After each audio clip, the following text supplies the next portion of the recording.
On this episode of Playlog, we're sitting down to talk about all the fun things we did and all the great games we got to play at PAX East 2025.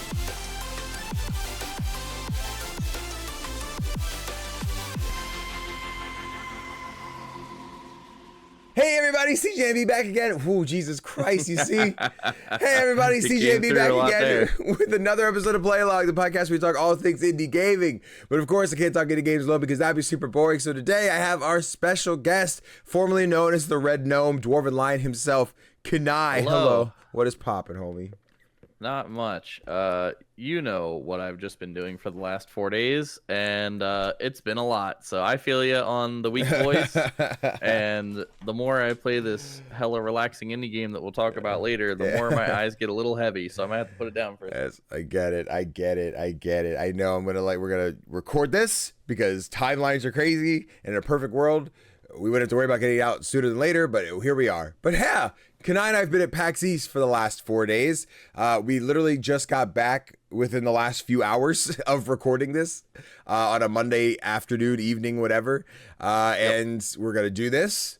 I'm going to put it in a folder, and then I'm going to relax and probably just play Clair Obscure alone tonight. That's all I want to do. Probably wouldn't have made it through my shower. Shouts out Jonathan for forgetting your energy drink in my backpack because I think that's what's getting me through this. It tastes like tropical Smarties. Might have to keep that one in mind. The Alani, is that the cherry one? Yeah, it is. Yeah, no, Strawberry Sunrise. This is Sunrise. Jonathan's drink. Technically, it's Ray's drink. On every single thing and do the max tier subscriptions. We'll have Jonathan sign this, spit in it, and we'll send it to you. Honestly, he would do it. Danny's paying for it though. I didn't agree to that. No, you just did. No, I didn't. I said Jonathan would do it. No. I said Jonathan would be down. I didn't agree to any kind of. You took responsibility for this project. I wasn't in. I don't want this. But before we get talking about PAX, because that's what this episode's gonna be, we're streamlining talk just about our PAX East 2025 experience. We do have some housekeeping, so real quick reminder: as part of the podcast, we'll be doing our monthly book club. We go back and replay some indie classics, or finally get around to some modern indies that we just haven't played yet. And for the month of May, we'll be playing One Shot. In this surreal top-down puzzle adventure game, you are to guide a child through a mysterious world on a mission to restore its long-dead son. This world knows you exist, however, and the game even breaks the fourth wall on occasion. Can you use your one shot to save the world, or is it going to be impossible? Play the game this month on Steam, Switch, PlayStation, or Xbox. Then head over to our write-in form in the description to give us your thoughts on One Shot for our May 27th episode of Playlog Podcast. You can join us live on twitch.tv/CGDannyB for the discussion, or you can catch the upload on Thursday, the 29th on youtube.com/CGDannyB or your favorite audio podcast services. That's all the housekeeping I got for you right now. See? Easy peasy. Hell yeah. Bam. Ask me what I think about One Shot. What do you think about One Shot? I don't know. I haven't played it. I know you haven't. And that's why you weren't the second chair. I'm still dying. What you get for trying to make fun of me? I wasn't making fun of you. I was just telling you why you didn't get the podcast seat. Out here like, let's do a podcast. Okay, who played One Shot? No one? Damn. What is One Shot, Connor? If I would have had One Shot to play. What?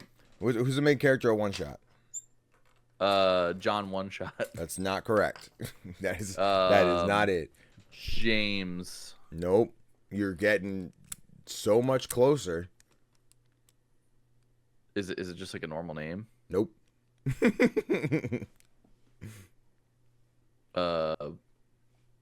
You got one more big guess. This is the one. Pistol. That was right on the money. The main character's name is Nico. Now. Oh, okay. Yeah. I was right there. You're right there. But yes, like we said, we just got back from PAX East. If you just happen to listen to a previous episode and say, why does this guy sound funny? Yeah, my voice is gone. I've survived the whole weekend by keeping about the same volume of voice until we got to karaoke last night, and that's where my voice is like, we're officially done. Like there is no more existence for you. You're dying now. And that was great. Trying to hit those Michael Bublé notes. Ooh, man. I get that we were there. But what's funny is I was like, "You're doing great," and then it would be like, "It's a beautiful day." Yeah, it was like, bad. Oh, it was raw. It was so bad. Thank God those notes were before like anybody important showed up. But hey, Scotty was there. I think Scotty was out of the room for that one, wasn't he? I think so. Oh, No, Maybe. don't worry about Scotty. I don't think so. Maybe Scotty cards. remember me. We'll see. But before we get to karaoke, because that was definitely a last night thing, Kani, we went to PAX last year. It was the group of 4 of us, you, me, Connor, Chris. It sure was. Yes, you, me. I didn't say Kani. The Kani was the you. But this year it was just you and I. We got a small Airbnb for the 2 of us. We did our 5-ish day excursion to Boston in travel and everything. How did you enjoy PAX this year? PAX was a very different beast this year. I have tried to explain it to people that while it was the same event, same concept, it was a very different experience. Last year, we were told by pretty much everybody that we met there that this was a very slow year for PAX when we were there last year. Yeah. So 2024, we got to kind of experience what I would consider like baby PAX.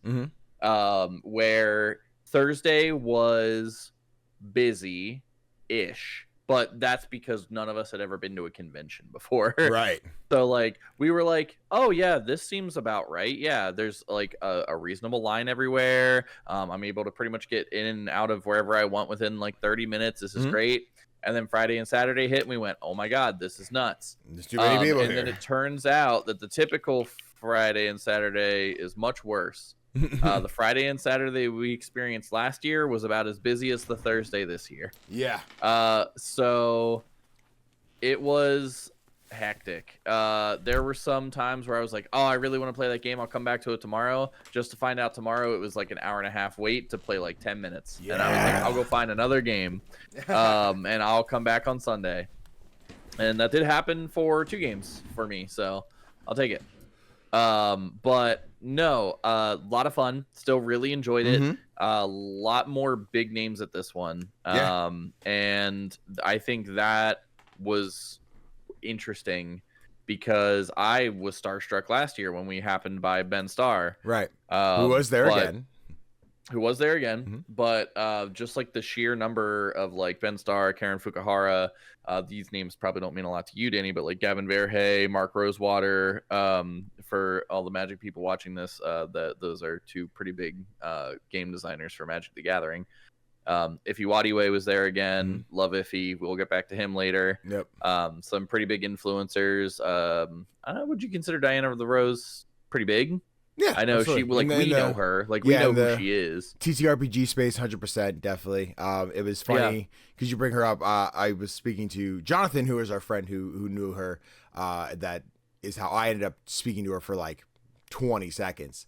But we saw her last year at PAX, Chris and I, during lunch, and he was like, I want to go say hi. I'm like, if there's ever time not to do it, it's during lunch. She's about to eat. Don't bother her now. We'll find her later. And I'm pretty sure we went from we'll find her later, she just left.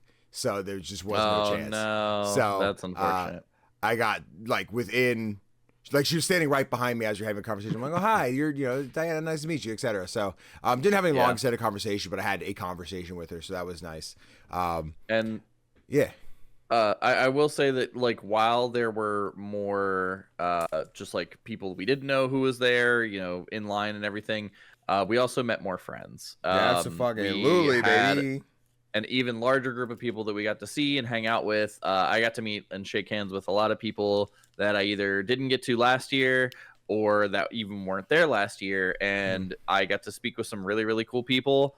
And if I went through my phone and found all their usernames, that would be like a whole 15 to 20 minutes. Yep. So we're just going to say I met a lot of friends and I loved every second of talking to them about all the nerdy shit that I talked to them about. It was awesome. Yeah. I'll linger on a little bit more because I think this was one of the big differences from last year to this year. And like we had a brief conversation with Connor, in the Gnomes chat of like, oh, how was PAX? And one of the big things I love this year compared to last year was I'm meeting all these people for the first time and figuring out how to do PAX. So I'm like making friends and how to convention like all in one go. Whereas I've done the convention, I have an idea of what I need to do, etc., what my media hour looks like, where my creator room is, etc. And then I've already met Jacob. I've met the 6-1 guys. I've met Boss Rush, Fun and Games Podcast, Respawn Aim Fire. I got to meet No Small Games. I got to meet Underplayed. I got to meet the pre-order bonus podcast. I got to meet all these different people like for the first time within the group of like, cool, I already know XYZ LMNOP friends, which was just a great, like, it's good to see you again when the first time I see Matt Storm during media hour. Well, even before you see Matt again, I roll up. It's Jacob, it's Joseph, it's Luke, his fiance, and Dave Jackson. And we're like, hey, Bottas here is at the Devolver booth. Let's hop right on it. So we hop in the game. It's 3v3. We play this game. We'll talk about it a little bit more then. As soon as that's done, I run into No Small Games girls. I'm like, finally get to meet these guys. They're incredible. They're super sweet. Loved both of them. And then in that conversation, when Matt shows up and just runs in my arms and like jumps, I'm like, okay, you're lucky I was ready, because if I wasn't, I would have dropped you. Like, Matt is such a gem. Like, everybody in this group is a gem, and I love it. And it's so weird. You go to PAX, I guarantee there are other groups of everybody knows each other. It's how content creation works. But there's something about like how big this group feels where I'm like, dude, all my friends are here. I'm seeing all these people roam around. And like, one of the funny things that took place is there was a new Discord for podcast hosts that Jacob knew for a fact I was in when I was not. He's like, Danny, you're in here. I'm like, I'm not. I'm certainly not. So I finally got added. But we, throughout the weekend, started playing Locked In, which was this game where whenever we found a friend playing a demo or anything, we would take a picture of them staring at their project, they're talking to the dev, playing the game, and then post it in this Discord and be like, locked in, and just like move on. So like once it started happening, and I'm like, oh cool, we're just taking pictures of Joe playing games and saying locked in, got it. Someone immediately posted one of Adam Gumby from Respawn Aim Fire. And I'm like, okay, got it. Everybody's a target. Understood. Then Adam had taken one of me like 2 days before and then posted that late. And I'm calling your ass out, Adam/dad. And then, we have to come back to that now. We do. We'll get to that. We get to the engagement party. But yeah, so then Adam posts my picture. I couldn't find anybody playing games, but I eventually found Mike from 6'1" and Kelsey eating lunch in one of the media rooms. I'm like, locked in ? I don't know if these are the rules. And then Harry's just like, oh, these guys are walking right next to me, locked in. I'm like, what are the rules anymore? And now it's just been got to the airport, locked in, like locked in at the airport. Like there's no rules, but it was just taking pictures of each other to do shit, which became just like a fun, weird con version of Assassin from high school with like Snapchat and shit. So it was great. It's like great to see everybody. And then I got to meet like Jill Grote for the first time, which she was great. She was awesome. I got to see Jenny Wyndham again. She was so excited to see me. I was so excited to see her. I got to speak more with the Gamerhead podcast team. So yeah, just everybody there was super sweet, super great. Except that Dan O'Mac guy who absolutely interrupted my conversation with the Fretless devs because he didn't recognize who I was and then apologized later. I said, don't be sorry. Be better. I think that's how it went. We were drunk. I don't entirely remember the conversation, but something happened like that. But yeah, speaking of being drunk, hanging out with friends at this engagement party. Last year we went to the Dorchester Brewing Company, which is like a little bar out in Boston. And that night it was like 8 of us. It was the 4 of us, you, me, Connor, Chris, and then Dave Jackson, Jacob McCourt, Fun and Games Podcast, Katie, and Joseph. I think that was the group. Did you mention Matt? Fun and Games. Yep. Yeah, and then okay, so Matt, Jeff, and Sarah. Yeah, Matt, Jeff, and Sarah. Yep. Okay. Yep. Then we're good. So then that group, and then we're like, we like this place. Let's come back here. We came back with a group of anywhere between 25 to 40 people, I think, that were coming in and out of the room. A lot. Yeah. And we kind of took over this building for 2 hours, and they're like, all right, your party's over, but you don't have to leave. And then we all just hung around. And it was me getting to talk to 6-1 Up with these guys, or you connecting with, all the people that you got to sit and talk with. And like, that was really, really fun, really dope. Just sit around for hours and talk about what we played at PAX. Yeah, it was a ton of fun. And like some of those people that Danny mentioned, and I said this throughout the weekend to all of them, and they all corrected me on it. But like comparatively, like people who know me in this community, like you might know I stream and stuff like that, but like relatively speaking, I'm a much smaller channel than everybody else that was there. And the amount of support I got from these people, way bigger than I am, just telling me like, no, what you do matters. What you do is important. What you do is this, what you do is that. And just like being kind to me when they had no obligation to do so was just an absolute like, sediment to like their character that just like tells you how good these people are. and like how much they're there to like uplift and support the communities that they're a part of, which is inspiring and amazing. I love that. But yeah, I've like, since I've been home, I've already messaged like 2 of them saying like, hey, hope you got home safe. We just got back. Harry from the 6-1 guys. I really hit it off with Harry. I feel so bad because I don't know if I remember Flora's project. I'm trying to remember. I could probably pull it up. But I had a great conversation with Flora. What was it? Oh yeah, Off the Blue Sky. But me and Flora sat there and just talked about personal stuff and video games. It was awesome. Somebody I didn't meet last year, and I had no clue, but we just started talking, both just kind of like not in conversations, and that was awesome. I was a big fan of that. Meeting Kate and Emily, like Danny said, from the No Small Games, both of them super sweet. I didn't get to talk to them nearly as much as I did as others, but one of the first people I messaged when I got back was Kate, just saying like, hey, hope your trip was getting back was great. We just got back. Hope to see you guys again next year. It was great running into you all over PAX. So yeah. I absolutely love the communities that I'm becoming a part of and like meeting and expanding. One of our friends that we hung out with a lot yesterday, Jonathan, he said it best yesterday. Networking is not just like, hey, here's my business card, hit me up sometime. It is like making memories with these people. Somebody that had no right to remember anything we talked about or anything like that, Joseph Hooper. First thing he said to me when he comes in, he goes, hey, you were talking to me about those shirts last year. Remembered our whole conversation. And I was like, what the hell? Like, I remembered that I had that conversation with you. I remembered having a lot of fun talking to you and Dave Jackson, and you just come in here like, yeah, I remembered you. I remembered everything we talked about. I was like, oh, fuck. But no, yeah, such sweet people, such great memories. And the fact that like it very clearly seems like they look forward to seeing me as well, as small of a content creator as I am. I cannot speak to like how much that means to someone in my position, because like, in honesty, like I cap out at maybe like 8 people. I usually go live to about like 2 to 3. So like you see those numbers, most people would join and go like, oh, a small stream. Yeah. But it doesn't feel like that when I'm hanging out with these people. These people make me feel like I'm on their level, which is incredible. Yeah, no, it's great. And like of all of them, I think Dave does a great job of Dave Jackson from Tales in the Backlog does a great job of just reminding everybody how great they are. That's like Matt too. Matt's constantly up my ass about how fucking awesome I am. Love you, Matt. Yeah. But like when we did our Wander Stop episode a few months back, Dave just kind of said like, I would love Matt and Danny on the podcast. Then when we do the episode, Dave was just like, so I know you two are like 2 of the hardest working podcasters, content creators that I know. And I figure when it comes to having a conversation about burnout and pacing and stuff, like you're the 2 that I want to have here. I'm like, oh shit.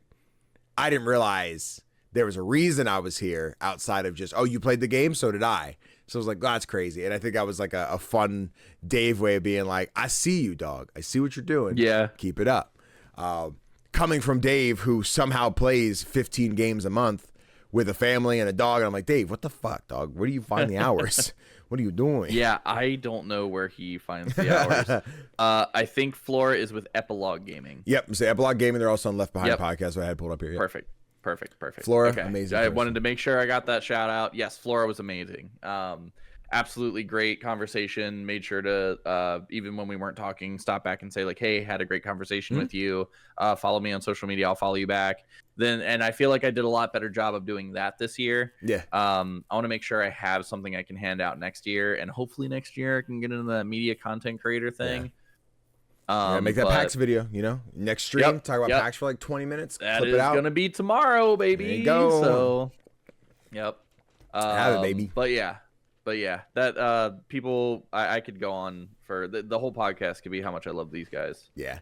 They're great. Just people. A great time, great people. I think I had said in the Discord here. Let me. Oh God, I'm gonna see if I can find my thing that I posted. But the reality is, it's probably buried now behind a bunch of fucking lock-ins that I don't know if I'll be able to find.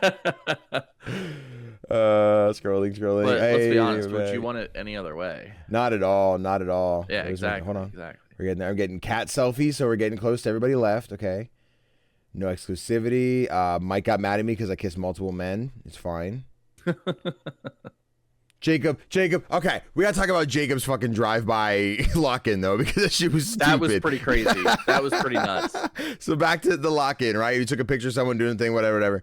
On the last day, they take a picture of me standing outside of the convention center. Gary got to lunch with some other friends, and Jacob posts a picture like locked in, and I'm like, "Where are you?" And he's like across from the convention center, but he's not there. And I'm like, where were you at? Yeah, we straight up like forensic detectives were like, okay, so if it's this angle and this is in the background. Yeah, we had people like, dude, that's from the window of a hotel. That's from that's from like a restaurant window. We were like straight up trying to figure out where the hell Jacob snapped that shot from. Yeah, like where at? Then it was just like, oh, I was in a car. Yeah, he's like, we were in the Uber on the way to the airport. So homie in an Uber just goes like, ta-ting, and just drives by like, all right, god daddy. I was like, the fuck? What do you mean? The craziest part is it's not blurry, right? Like that's the craziest part. I then you got a motion shot. You think he was just parked? No, maybe. I do realize Dave got me too. I didn't even see Dave's. Dave got me playing Tanuki. I love this. I love this game. I'm going ham next year, dog. If I knew we were playing, we bring back sniper. I'm down. We draw crosshairs on their heads and we just bring get back a target. Sniper. Yeah, get a target, lock in, bam, absolutely. Yeah, I had to scroll a bit, but I had said something to the effect of just like, it's amazing getting to see you guys every year. Every night we went back to the Airbnb and like just sat there like, man, I love these guys. Oh man, it's such a nice person. It's this person, such a wholesome, like it just having these conversations with people each time we'd go out. Go out for the day, come back after dinner, partying, whatever. Just talk about how much like all of these people fucking rock. You know, I had some great conversation with 6-1. Just throughout the weekend period with both Mike, Kyle, even Kelsey. Like I hadn't met Kelsey in person until this weekend. Also just a great person. Like it was fun to get to just speak with all of them. I think it was where Kelsey and I were making fun of something in Force. I'm like, why are you guys doing so much? Wait, you just fucking relax. You're not being paid for this. But like maybe they are. I don't know. And we can have a conversation about enforcers in a minute. But yeah, again, we could gush about our friends the entire time, but they're all fucking amazing. I'm sitting here just dreading the fact that I didn't mention somebody. Then I'm like, I didn't say this podcast. Oh, the Friday Night Game Club, of course. They're not. See. Yes, that was the first one. Will and Nick. Yeah, Will and Nick. I was about to say their names to my wife because what great people. Yeah. Yep, they're fantastic. When I met them last year, I met them after the DS panel. So it was very much like, oh, sorry, we just wrapped up. It's great to meet you. Then they brought me on to do a Tales of Gonzera episode. Love them to death. The moment I think they were leaving the media room as I was going in, I'm like, oh, these motherfuckers are back. Let's go. Like, love them to death. They're both amazing. We showed up after some drinks from the engagement party. And like, I was just standing there by myself and like, it happens, you know, everybody's networking. I don't want to jump in on a conversation. So every now and again, I would just be kind of sitting there hovering. And it was Will. Will walked up to me and was just like, hey, man, how you doing? My name's Will. I'm with the Friday Night Gamecast. I was just like, oh, hey, how's it going? Yeah, I think I might have briefly met you guys last year. What's up? What are you up to? One of my favorite things to ask was like, what's the favorite thing or what's the best thing you've seen at PAX so far? Yeah. Because everybody had a different answer.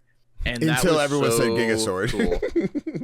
Hey, not my man Kyle. Me and my man Kyle were locked in on the same exact game. You have no idea how happy he was when I said Revenant Rising. He lit up, dude. He lit up. I was like, hell yeah. Because the whole time we were at the engagement thing, I was like, yeah, if you guys didn't play Revenant Rising, I'd recommend it.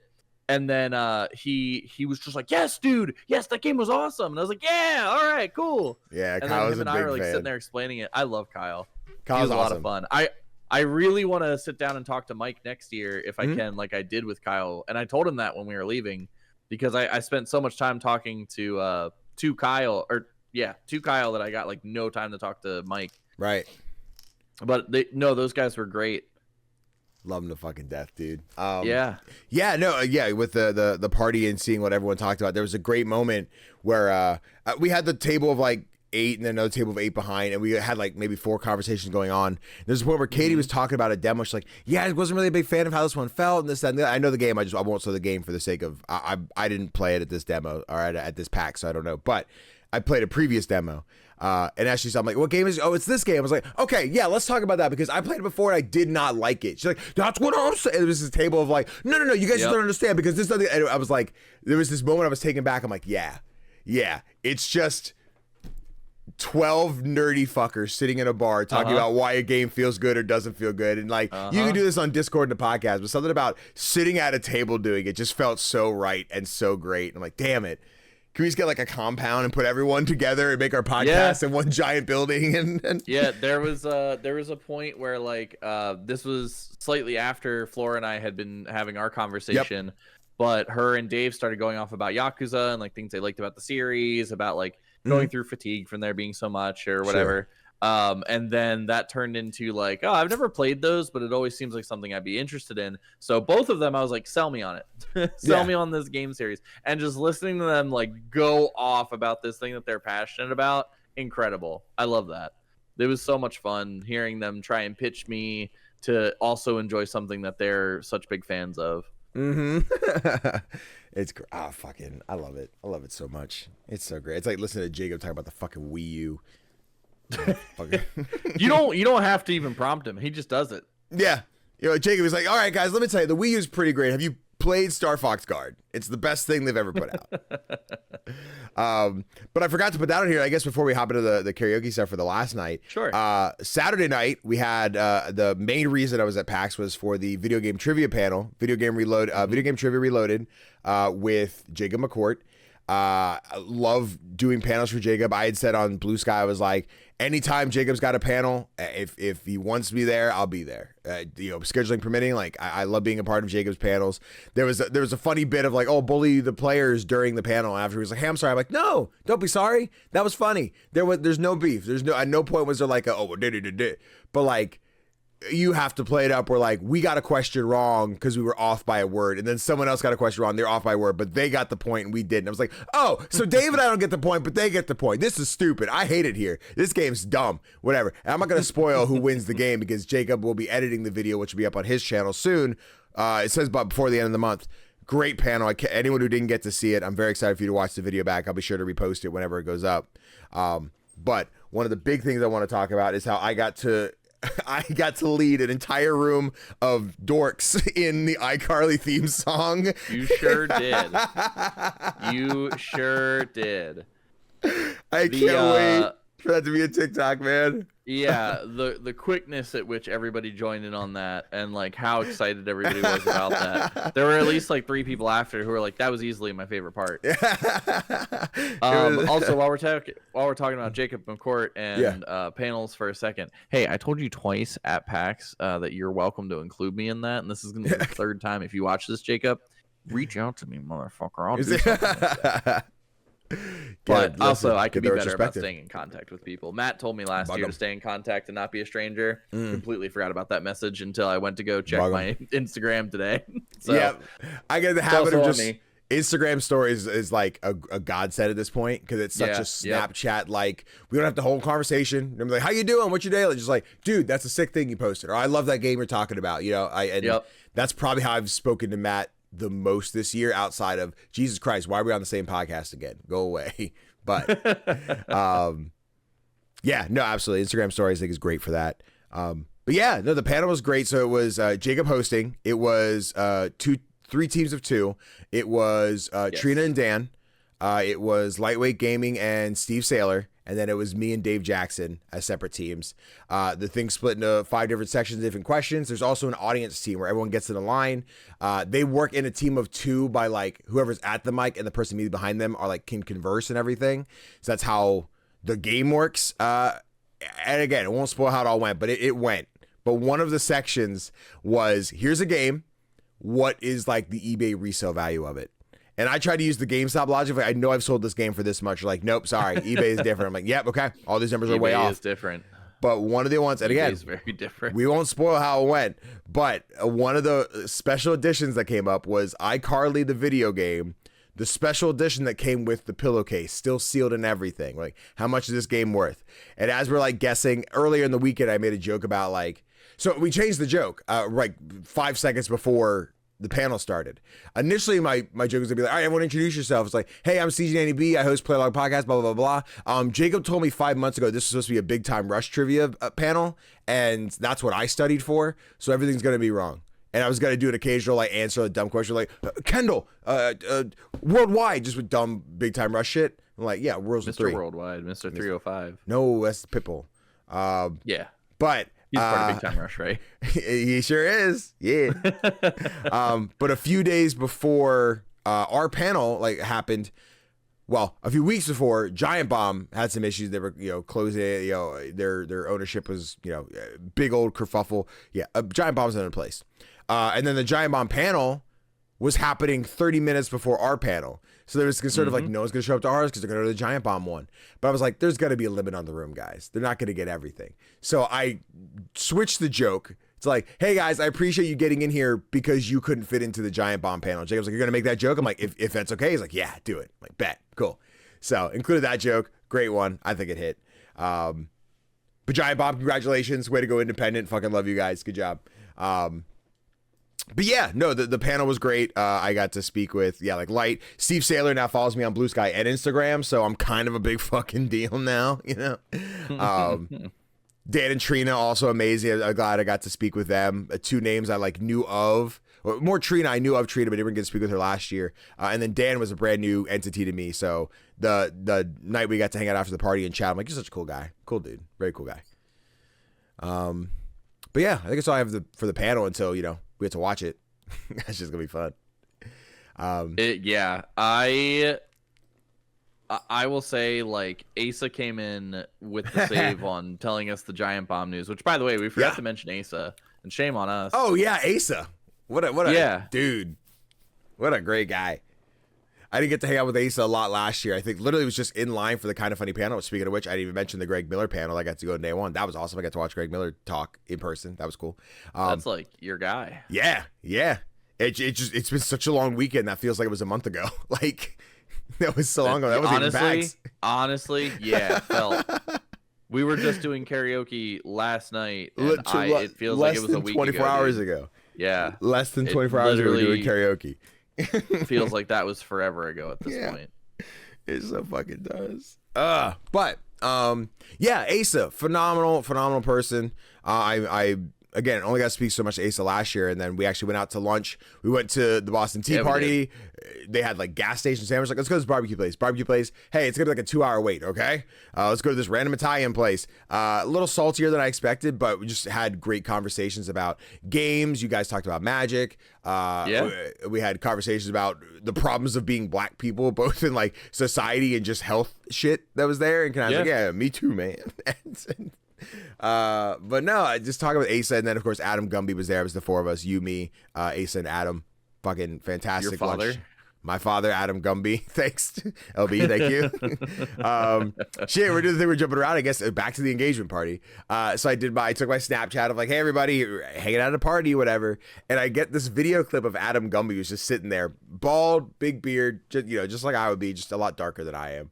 And I sent it to LB, and she responds "Is that your dad?"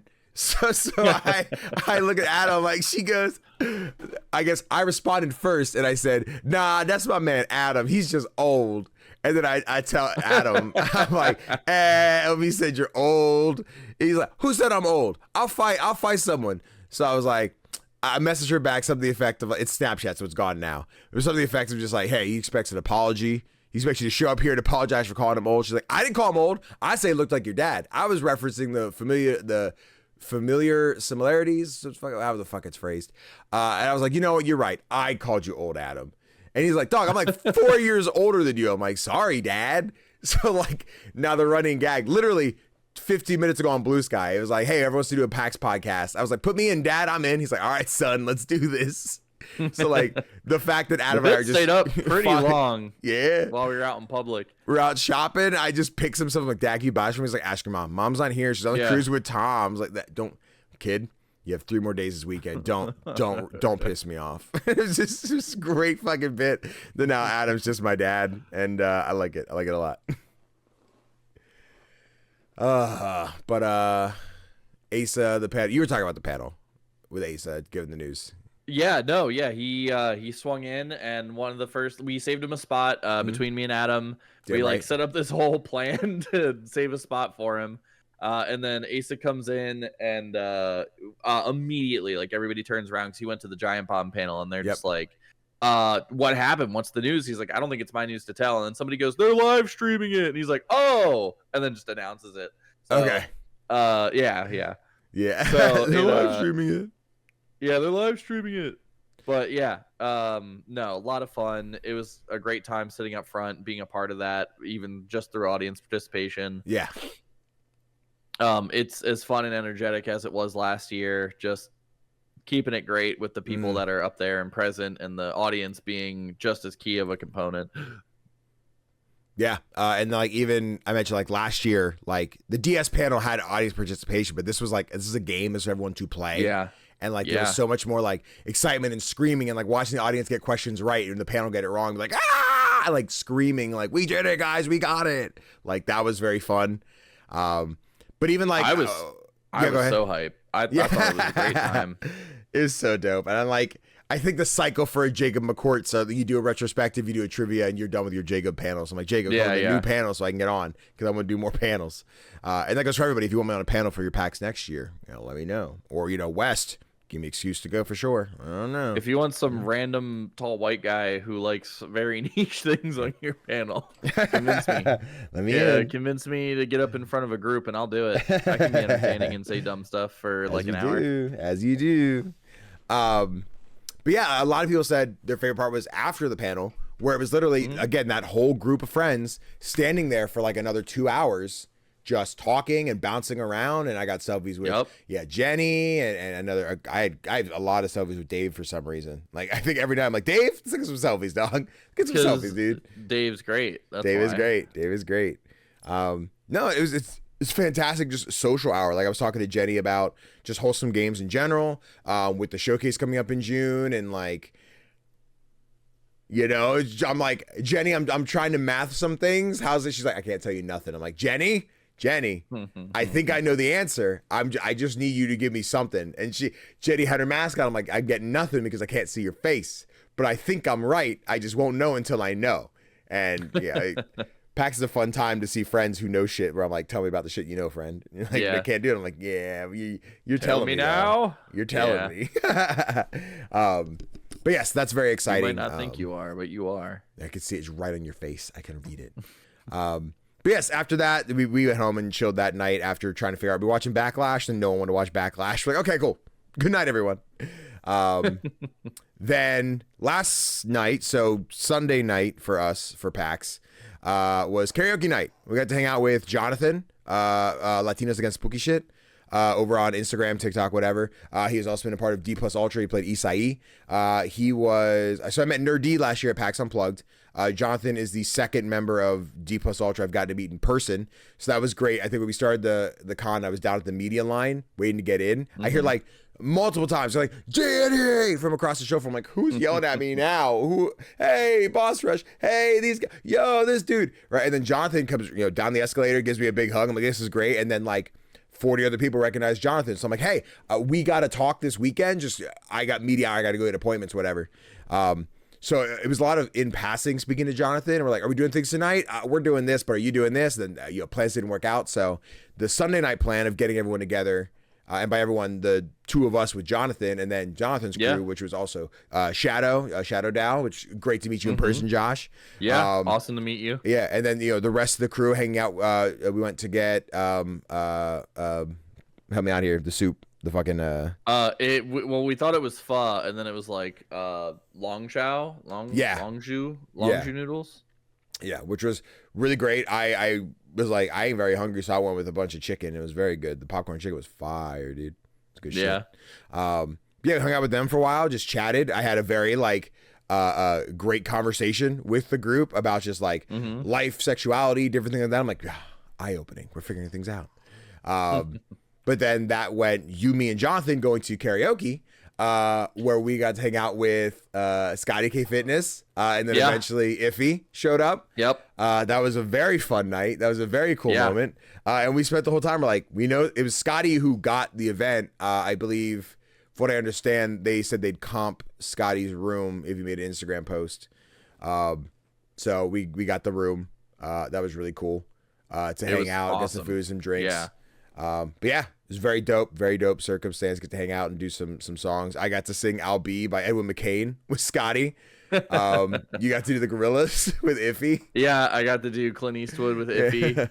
And what's great is I was just like, there's so many people in this room that I don't know, and like I've done at this point I had done a duet with Danny. We did Loser Baby from Has Been Hotel. Yeah, we did do Loser Baby from Has Been Hotel. Took me a second because I forgot how quickly that song just goes right into it. Yeah. But like I was like, I'm getting somebody else up here with me. Yeah. And I was like, in an ideal world, if he goes, I can rap with this guy. And it just so happened that if he was up there already singing with somebody else. So like immediately the intro to my song starts playing, which is Clint Eastwood. And I was like, so I need somebody to rap this with me if like, cause I'm not going to do it by myself. And if he's like, I'll stay on the mic. And like, hell yeah, fuck yeah. But no, yeah. Me and Scotty did like here and there, like minor ones. You and Scotty did like 2 or 3 of them. You guys did Creed. You guys did Creed. The one you just mentioned. Yep. Edwin McCain, I'll Be, which is a weird one because I think like the song came out, I'm like, oh yeah, I love this song. And John's like, get your ass up there. I'm like, I don't think. And then we had Kels, who phenomenal singer. She's incredible. So yeah, I don't know who she is. She does something in music. Like when you're just good at like when you get big in TikTok content, do you just like become a fucking trained vocal singer? Like what the hell was that? Yeah. So we showed up and fucking Scotty puts on Tennessee Whiskey by Chris Stapleton. And I was just like, oh, dude, this is a great song. And I didn't even think it was the karaoke version. I thought it was fucking Chris Stapleton. Yeah. And me and Danny just look at each other and we're like, what? Yeah. And he's like, you guys get the point. And we're like, what the hell, dude? And he's like, I like to sing. What a time. Okay. It was great, dude. It was great. We didn't do a lot of pictures, but there's a lot of videos. I know friends have them out there. I know Jonathan put the one up on Instagram of me and Scotty doing I'll Be. It's a weird-ish moment where it's like the 2 people with the microphone. I'm like on Scotty's shoulder with like, let me sing in that mic too, man. Let me get it. Yeah. But no, it was a blast. And like it's so hard to sit here and talk about karaoke too much longer because it's like it's karaoke, it's people singing. It's like kind of one of those be there, be hyped in the moment. But yeah, it was super fun to get out more this year. A lot of our PAX last year was go to the convention, get dinner, go back to the hotel. Go to the convention, go out to the bar with friends, go back to the hotel, right? Whereas this year we tried to do like, okay, we had this engagement party with everybody. We got to do karaoke, try to find those other things that to go out and do while we're in Boston to take up the night. Some of the hotel hopping of like, we went to the Westin, we went over to the Omni, hung out with some people. I had a brief moment with Jeff Grubb before the announcement where Ace is talking to him and Jeff looks at me, he's like, do I know you? I'm like, we met last year for about 2 minutes and I fanboyed a little bit, but like, he's like, oh, cool, that's fine. And I was like, cool. I got to bounce though. I got to go. And I was like, fuck. That's the conversation I fucking had with Jeff Grubb. I'm like, I was a fanboy once. That's it. And then walked away. Like, it wasn't. It has nothing to do with like the people we were with. It 100% has to do with the circumstance where it was 4 people who had never done this before. Absolutely. Like experiencing something new and all having, I think, different expectations, which is nobody's fault. It's just how it goes. But now with 2 people who have experienced this before and are both like, oh, I could just go walk the floor now. Yes. Like it was very easy to just go, I'm gonna go do this. Cool. I was thinking about doing this. Just text me if you want to meet up, and then just whoop, we just split up. Yeah. It was like basically our last 2 days. Hour and a half. Yeah. Honestly, realistically, until we got like dinner or something, didn't even really see each other. Yeah. It was just I would go do this thing if I had something I got excited about, I'd text Danny about it, say, hey, if you have a chance, try out this game. I just tried it, had a lot of fun with it. Here's what it's like. It looks like the line's pretty short, and that was pretty much it. But yeah, first 2 days we had an appointment, and Danny was like, hey, I got the media badge. If you swing by, they said they're cool if I bring a guest. So I kind of piggybacked off a lot of those to get in some extra games. That way I didn't have to worry about trying to get in and get those played on my own time. I can kind of share it. But yeah, no, great games this year. Had a lot of fun. Top 5, while I won't say was like super stiff competition, like the ones that I played that blew other games out of the water, blew the other games out of the water. But like all of them were great. Like Yeah. all of them. I came home. First thing I did when I signed into my Steam account was like, oh, right, wish list. Yep. Because the Wi-Fi there's not great. But It was yeah, pretty no. bad, yeah. Awesome time. A lot of 100%. fun. Somebody asked me like, how was it compared to last year? And I was like, I think I got like double, if not triple, the amount of games played. Yeah, 100%. Like a lot done. Yeah, and I think that's coming with knowing the better routine now. Like I had mentioned last year, I did appointments across the weekend. So when it was coming to the four of us, I'd like come to you guys like, hey, I just finished an appointment. I have another one in like 10 minutes. You guys might be able to get in. Let's find. And then we'd walk over there and be like, no, it's just Danny. Okay, sorry you came over here. Go back and enjoy your thing to, bounce around. So I went for a front load my appointments this year, which worked out better than last year did. But when it came to Friday, Saturday, I got to play 3 or 4 things because Danny had to hop in line. And sometimes I could schmooze, be like, media badge, thanks, and get in, right? But like I don't like to do that, but like I will. So I'm like, next year the plan is Friday, Saturday, front load my appointments because those are the busy days. Those are the PAX heavy days where most people are coming in for the 1 or 2 days. And if I have an appointment where I'm going to jump to the front because I have that appointment, great. And if I can wait in line on Thursdays and Sundays, cool, we can make that happen. Hey, the goal of this ain't to get anybody in trouble, but I'm gonna say it. When I was in line for Mycopunk, there was an enforcer who straight up fucking said, fuck you, FromSoft, and opened up the Night Rain Dome and was just showing people inside of it. Yeah, dude. I was like, what the hell? I turned around. There's just a group of people huddled around this slit in the Night Rain Dome, and they're just watching from, like, not the seats. And I was like, is that not an enforcer who's, like, doing that? Oh, someone's going to get fired. And by fired, I mean you'll get to do free enforcing again. Yeah. I was like, bro, what the hell? That's wild. Because like anyone, it was so wild. You might have seen it on socials. You didn't go in, did you? I didn't know because you had to get a ticket for it. Oh shit! What were you supposed to get like ticket at the panel or at the? Yeah, you had to. From my understanding, because people were talking about it later, you had to get a ticket to go see it. And the ticket had like a specified time and group that you would go see it throughout the weekend. And it like filled up super quick. Because it's fucking Elden Ring. That's what I want to do. Yeah. And I was like, oh, because I think Emily. Okay. Was it Flora? I know Flora got in to see it. Emily might have as well. I think you're right. I think it was Flora. But yeah. Point is, somebody at the engagement party was talking about like how they were not given a hard time. Like, it's not like they were like, bothering them or anything, but they had like attempted to get in and they were just like, oh, it's this process. And they were like, is it different for media? And they were like, yes, it is. Hold on. Give me a second. Yeah. So like, when I saw that, I was like, oh, what the hell? That's kind of wild. I don't have any hatred for the enforcers. The enforcers are fine. I know they're doing their job, but we had multiple conversations. I was like, as someone who's not done enforcing for PAX, I see a lot of the same faces. Like there was the one old guy, there was the one young woman that's there. Like I've seen them at PAX East last year, PAX Unplugged, and now PAX East again this year. So I'm like, they obviously to some degree enjoy what they're doing or are getting something that's worth it out of it. But like there are a lot of moments where I'm like, man, why are you doing this? This doesn't seem like it's fun. Doesn't seem like you're enjoying yourself. Like I literally watched a woman trip because the floor was uneven. She tripped and the way she stumbled, and enforcer was like, "No running." I'm like, "Relax." She tripped. She wasn't even running. So one of the games that like almost everybody who tried it really adored, Desktop Survivor 98. Yeah, baby. When I was in line for it, there was this enforcer, and like all weekend he was harassing this dev team. He would just show up. He would just show up there and he'd go, hey, I really think this TV should be moved. Which, by the way, the enforcers for PAX, they are not like administration for the convention. They are volunteer, like not even security guards, just assistants. They're there to direct people, to like guide people into events and stuff. Yeah, make sure you're not standing inappropriate. Yeah, correct. They are not there to tell the devs what they can and can't do with their booth. Right.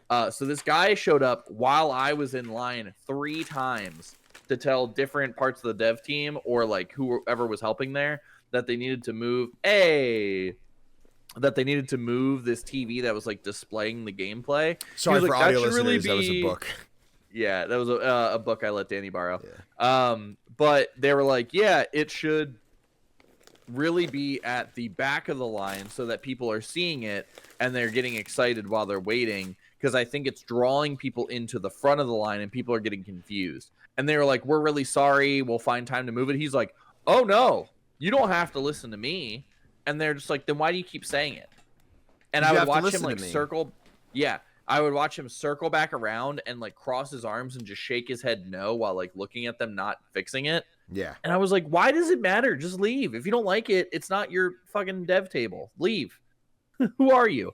And throughout the weekend, I saw him standing around and like hovering in that area like 5 or 6 more times doing the same thing, just like crossed arms, like shaking his head like he was disappointed. And I'm like, who is this random enforcer? Yeah, what do you gain? Leave. Walk away. You're bothersome. And then there was the what was it, the enforcer secret games or whatever.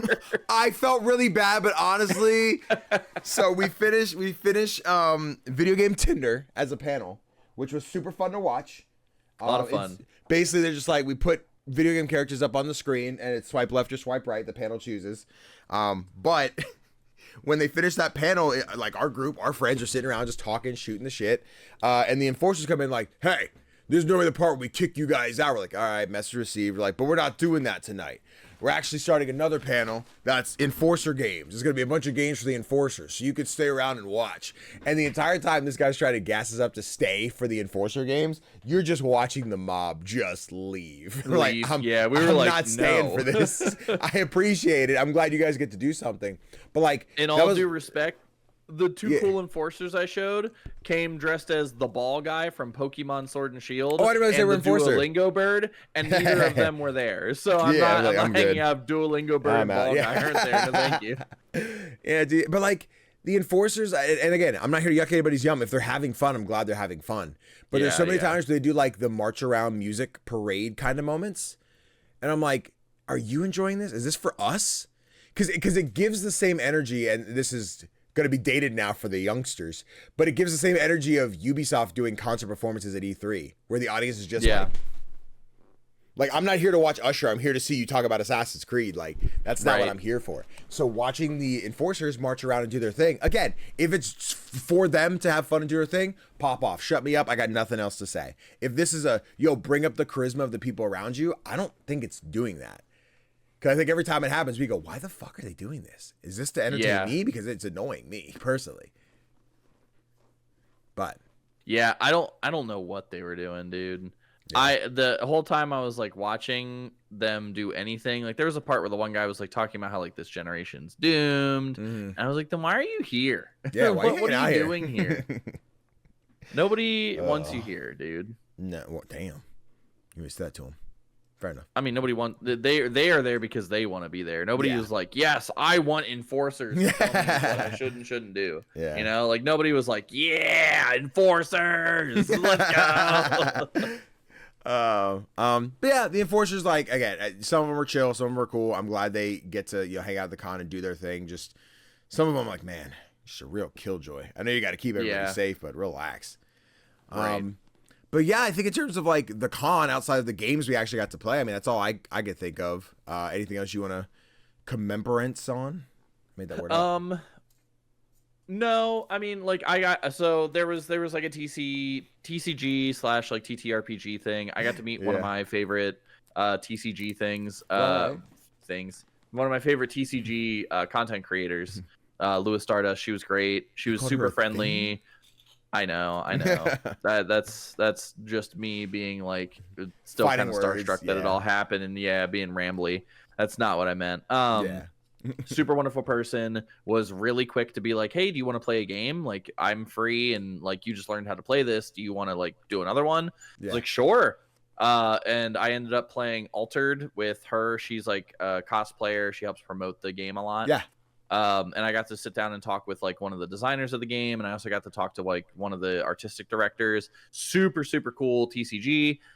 It's still on like its third set. I don't know if I'm gonna like deep dive into it, but I have some starter decks to learn. I want to see like how readily available it is in my area. Yeah. But super fun. It's non-combative, which originally I thought it meant non-competitive, but what it means is that like the goal of the game isn't to punch your opponent in the face until you do it good enough that you win. Okay. The point of the game is that there is a hero and a companion for your like main cards, and each of your cards assists in their journey to like reconnect, which is really cool. And they have like a boss mode that they do at events, and if you win the boss mode, you get to roll a dice and you get a prize correlating. The lower number, lesser prize, higher number, higher prize. And she was like, yeah, I just don't think we have any of the play mats for like if you roll a 6. And I go, well, I just rolled a 6. She was like, I'm gonna have to ask if you can just take the one that you're using. And I was like, okay. So she pulls over one of the other event guys. He's like, yeah, I'm pretty sure it's there for when somebody rolls a 6. They just take the one that they used. Yeah. And she was like, okay, yeah, that's yours now. And I was like, cool. She's like, I'm pretty jealous because like people try and get those and there's only one a day that we give out. And I was like, oh, is this thing like rare? She's like, I think we've given out 40 in the world since we started. And I was like, oh shit. Yeah, so I was like, okay, I need a playmat tube for this now. I feel invested enough that I need to go get starter decks. But that was really cool talking to all of those guys. I got the fanboy out a little bit because not only did I meet Lewis Stardust, I also met Justin Parnell. And for those of you who aren't Magic heads or don't follow Commander content, Justin Parnell is, I don't know if he still is. He was at one point a part of the Commander Versus channel, one of like the longest running Commander content channels. They're one of the reasons I got into Commander. But it was super cool to meet him. I have a signed card by him. I have 2 signed cards by Lua for Magic, and then a signed card for Altered. I got a whole bunch of really cool stuff. Talking to those guys was super cool. Seeing a pretty new TCG, really cool day. That day started crap for me because that's the day I found out I missed the Final Fantasy panel. Yeah. And I was like, oh, fuck. My whole day is like not in the garbage, but like it's starting bad. Yeah. And then it like shot through the roof. I got to meet all those people and really talk about something really cool. My luck kicked in at the best possible moment. And that turned out, was that wasn't the day we did the engagement, right? That was the day we went to the bar? Or no, that was the same day. I think that was panel day. Because we were getting stuff, and then we went out to dinner with Asa and Adam, and then came back for the panel. You're right. So Saturday. Yeah, that was Saturday. But yeah, super, super dope. I was a big fan of getting to meet all those people. That's like only the really other thing I wanted to talk about. Yeah. I got to talk to some of the devs. They were super great.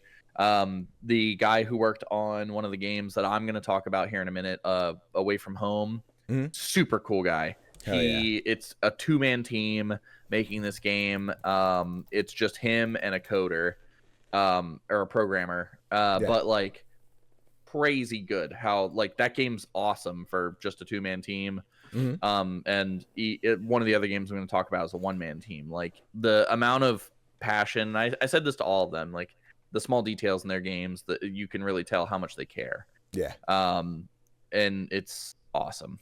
But dude, I think that's a good segue into the games themselves. You're right, it is. But first, because Topher's not here, but Topher's still playing games, I want to give Topher a real quick chance to talk about what they've been playing, because they've been playing Deck of Haunts, and I haven't got my chance to start yet. So Topher, I'm going to hand over to you for a second. Hi everyone. While Danny and Kani were off gallivanting about the PAX East showroom floors, I spent some time with a game created by a team from my own home country, Belgium. And in a move that will surprise exactly none of you, it's a kind of roguelike deck builder to boot. Deck of Haunts is a really interesting take on a genre which usually sees you travel across some fantasy or sci-fi lands, battling whoever you come up against. In this beautiful looking game, you are a haunted house, and you're the one having to fend off those pesky humans coming to investigate whatever is happening inside of you. The ultimate goal is to have your mansion survive for 28 days, which is easier said than done. The game is divided into 2 separate phases. During the daytime, you enter the building phase. You get to either expand your mansion with new rooms or upgrade the existing rooms to become more lethal. At nighttime, people will enter your mansion in an attempt to find your center room. When they are able to do so, you take damage, so it's important to prevent them from doing so. Once people have seen the center room or have come across something else scary, they will try to escape. If they succeed, they will come back on another night with increased knowledge of what's going on, making them more dangerous on their return. So once again, it's important to stop them. There are two ways of stopping people. You can make them go crazy by draining their sanity, or you can straight up kill them. All of this happens through card play, so choosing a strategy and building your deck around that is vitally important and a ton of fun. The game's presentation is great through some very moody visuals and some beautiful art deco card styles. The music sets the right vibe as well, and the game is just a blast. It quickly gets pretty difficult if you don't have that much experience with card games or get overwhelmed easily by too many spinning plates to hold up at once, like I do. I did struggle with it, especially with the special events happening on certain days, like the cops showing up to investigate why people keep going crazy or dying around your mansion.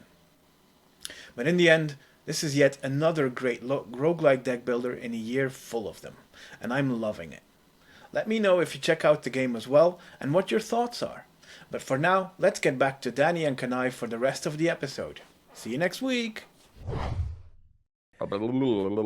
Exactly. Thank you, Topher. Thank you for taking the spotlight for a moment. I bet that game was fantastic and you had no critiques because you loved it. It was perfect. It was game of the year. Really quick, because that's an editing thing. Is that a deck building roguelike?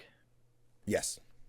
Damn it, Topher. Stop giving me games. Stop giving me games to play. I think if I recall, Deck of Haunts is one. You are the mansion. You're the mansion, and you have people roaming around inside of you, and you're like placing cards and traps. Yeah, dog.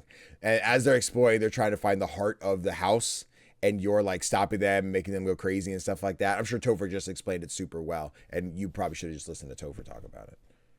But yeah, roguelike deck builders, I'm a sucker for it because we're going to get into that when we talk about the games we played. Yep, there it is. Roguelike deck building strategy game. Yup. It's a cool one. From what it looks like. I got my key, but I have not played it yet because we were at PAX. So, but speaking of PAX, we all have been playing some games. We all, the two of us. Yes. Yes. I said last year we had 4 of us said talk about your top 5 favorite games. So I went loosey-goosey with it. We're already like an hour-ish in, so fuck it. Talk about our 5, 6, 7 favorite games you got to play at PAX. Do you want me to just go hard and do all 5? Do you want to take turns? Let's bounce back and forth so there's the rhythm to it, just in case is what we could talk about. Do you want to do it in like order? Whatever, however you want to talk about them. I have them listed on my stuff. I don't have them in any particular order, just the ones I want to talk about. Okay. Yeah. I will try and do them in order. Let me think of what my 5 will be. My number 5 is Rightfully Bury Arms. No. I like that game. I did like that game before there's any misconstruing anything. I did like that game. I know you said you didn't care for it. I think the one that took my 5th place spot would be one that I played closer to the end of the showcase. And it is one that I complained about how long the wait was, but the wait was only long because the one guy couldn't get the fucking fight right. So speaking of deck building roguelikes and Topher, if you like these kind of games, man, you might want to check this one out if you don't already know about it. Sigils of Nightfall. Sigils of Nightfall was a great game. It's very, very much just, and this isn't to tear down what the game is, but when I compare it to this, if you play it, you're gonna be like, yeah, that's pretty much exactly what it was. It is Slay the Spire mechanics on a darkest dungeon aesthetic. So like you are playing Slay the Spire with what looks like a Darkest Dungeon character against what looks like Darkest Dungeon enemies. Super cool game, a lot of fun. If you play Slay the Spire and are very familiar with the mechanics, they're very, very similar. If you are a TTRPG fan, this does come with a campaign setting that can be worked into the Morkborg system. And that might have just sounded like I said something that was a bunch of gobbledygook, but that is a system that is essentially just a grind fest. Like, you are meant to build a character. That character probably won't live very long, and there's supposed to be a reason why they're able to just keep churning out. I think the only god in the world is like a 3-headed telepathic hydra or some shit. It's super weird and just like real, like, not grimy, but like real like punk rock in its design. I love it. The game is awesome. Like I said, very, very reminiscent. There was only one class that was unlocked at the time. He was akin to like the Ironclad in Slay the Spire, but no. I sat down with it, felt super familiar. The only difference that was kind of refreshing is that instead of like the branching paths from Slay the Spire or like the room mechanic for Darkest Dungeon, it's kind of like a top-down point and click. So like you'll be like, I want to go to this room, I want to go to that room, and then there's like these text adventure elements where it's like, you've stumbled upon a trap. Would you like to try and disarm it? And if you have stats that you can disarm it, you disarm it. Or if you don't have those stats, it'll be like you can try and avoid it, and it does like a roll for you. It's like a luck check. So really, really cool. There's like chances for you to upgrade your stats and like build the characters very differently. You can add and subtract cards just like Slay the Spire. A lot of fun. Really enjoyed it. I would put it higher if it wasn't for the fact that I have 2 games right now that are very similar, being Darkest Dungeon and Slay the Spire. Yeah. But that does not detract from the good time I had playing the game. Yeah, we didn't get to talk too long, but John and I were rocking around. We went through some of the TTRPG stuff. We ran into the, cannot think of the publisher at this time, but they published Morkborg, they published Cyborg, and then another game like similar. Hey, give me 1 second, because guess what I got right next to me, the brother. book that I was telling him. He was like, you guys are like, my friend has the book. He's been looking at it. Stockholm Cartel or Occult Games. Occult Ortmaster Games. Is there like a publisher? What are the names again? It's one or the other. It's either Occult Ortmaster Games or it's Stockholm Cartel. It's one of those two. Maybe. Oh, it's a publisher. You said. Yeah. Free League Publishing. Yes, Free League. Thank you. Yep, they're the ones. There's a Free League booth. They were showing us. They showed us Morkborg. They showed us Cyborg. They showed us Out of the Loop, I think is another one. They showed us Mutant Year Zero. They had so many dope systems where I sat there. I'm like, Jonathan, if you know anybody running these systems, let me know because I want to play them. I won't DM them because I don't have time for that in my life. But these systems all sound really dope, and I want to play them. So they're yes. Super. Sorry, I'm like cleaning up my area after digging that out. But like they're super loose, and I love that. They're not as like, oh, this happens, well guess what, there's a contingency for that. It makes you like on the fly be like, oh, I didn't necessarily expect that as an answer, well then let's do this and that'll be your check. And it's like grungy and gritty. I like it. It's I don't know if I'm using this term right because I'm not like the biggest TTRPG guys, but a lot of TTRPG people use like crunchy. Okay. And crunchy is usually like your dice. Dense. No, yeah, your dice. It's like there's like a density to it. Like there's systems on systems on systems on systems. Okay. But yeah, super fun, a lot of fun. If you get into that, or if y'all are down for me to be the DM of that, if you want to reach out to Jonathan and say, hey, Kani is willing to do the Morkborg thing, I can make that happen. All right. Listen, I got the book. I'll read it. Listen, chat. You might be hearing chat. Listen, listeners, viewers. I call him chat. I still call him chat. You call him chat. Listen, chat. There might be something in the works that you're hearing first on the Playlog Podcast. Maybe, could be. Jonathan, you're not listening. I know you're not. I made fun of your podcast this weekend. Make him. Send it to him. Say, hey, you got mentioned a lot in this. You watch this damn episode. I forget what we said. We were driving to karaoke. It was something to the effect of just like, I just about his podcast. You didn't even listen to my podcast. I'm like, yeah, do something entertaining and maybe I'll listen. He was like, what? What's more entertaining than hearing your name 45 times? Jonathan. Yeah, Jonathan. Yeah, no, I think it's super dope. I didn't get to look at a lot of the TCRPG stuff there because I was there for indie games. You know, when we get for I got you. For other actual, unplugged.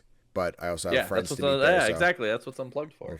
That's what unplugged is for. Try to spend the whole weekend this time, and I was like, what I'm saying. But yeah, fucking Sigils of the thing that I closed Sigils the tab of Nightfall. Of Nightfall, yes. That one seemed cool. I didn't get around to it, and the trailer is only 16 seconds, so it's really just looking at the screenshots at this moment. But yeah, it does sound cool. You seem pretty high in it, so I'm interested to see more of that one. It's like I said, it's one of those things where like I got ADHD, chat. Like your boy likes when something feels familiar. And when something feels familiar and is in an aesthetic I already like that's just boom, boom, 2 notches. Is it fun and easy to pick up and play? Yes. Does it have multiple classes that I can take my time learning and mastering? Yes. Does it have things that I can unlock as I play through? Yes, boom. Look at that. Yeah. It's all the notches ticked off.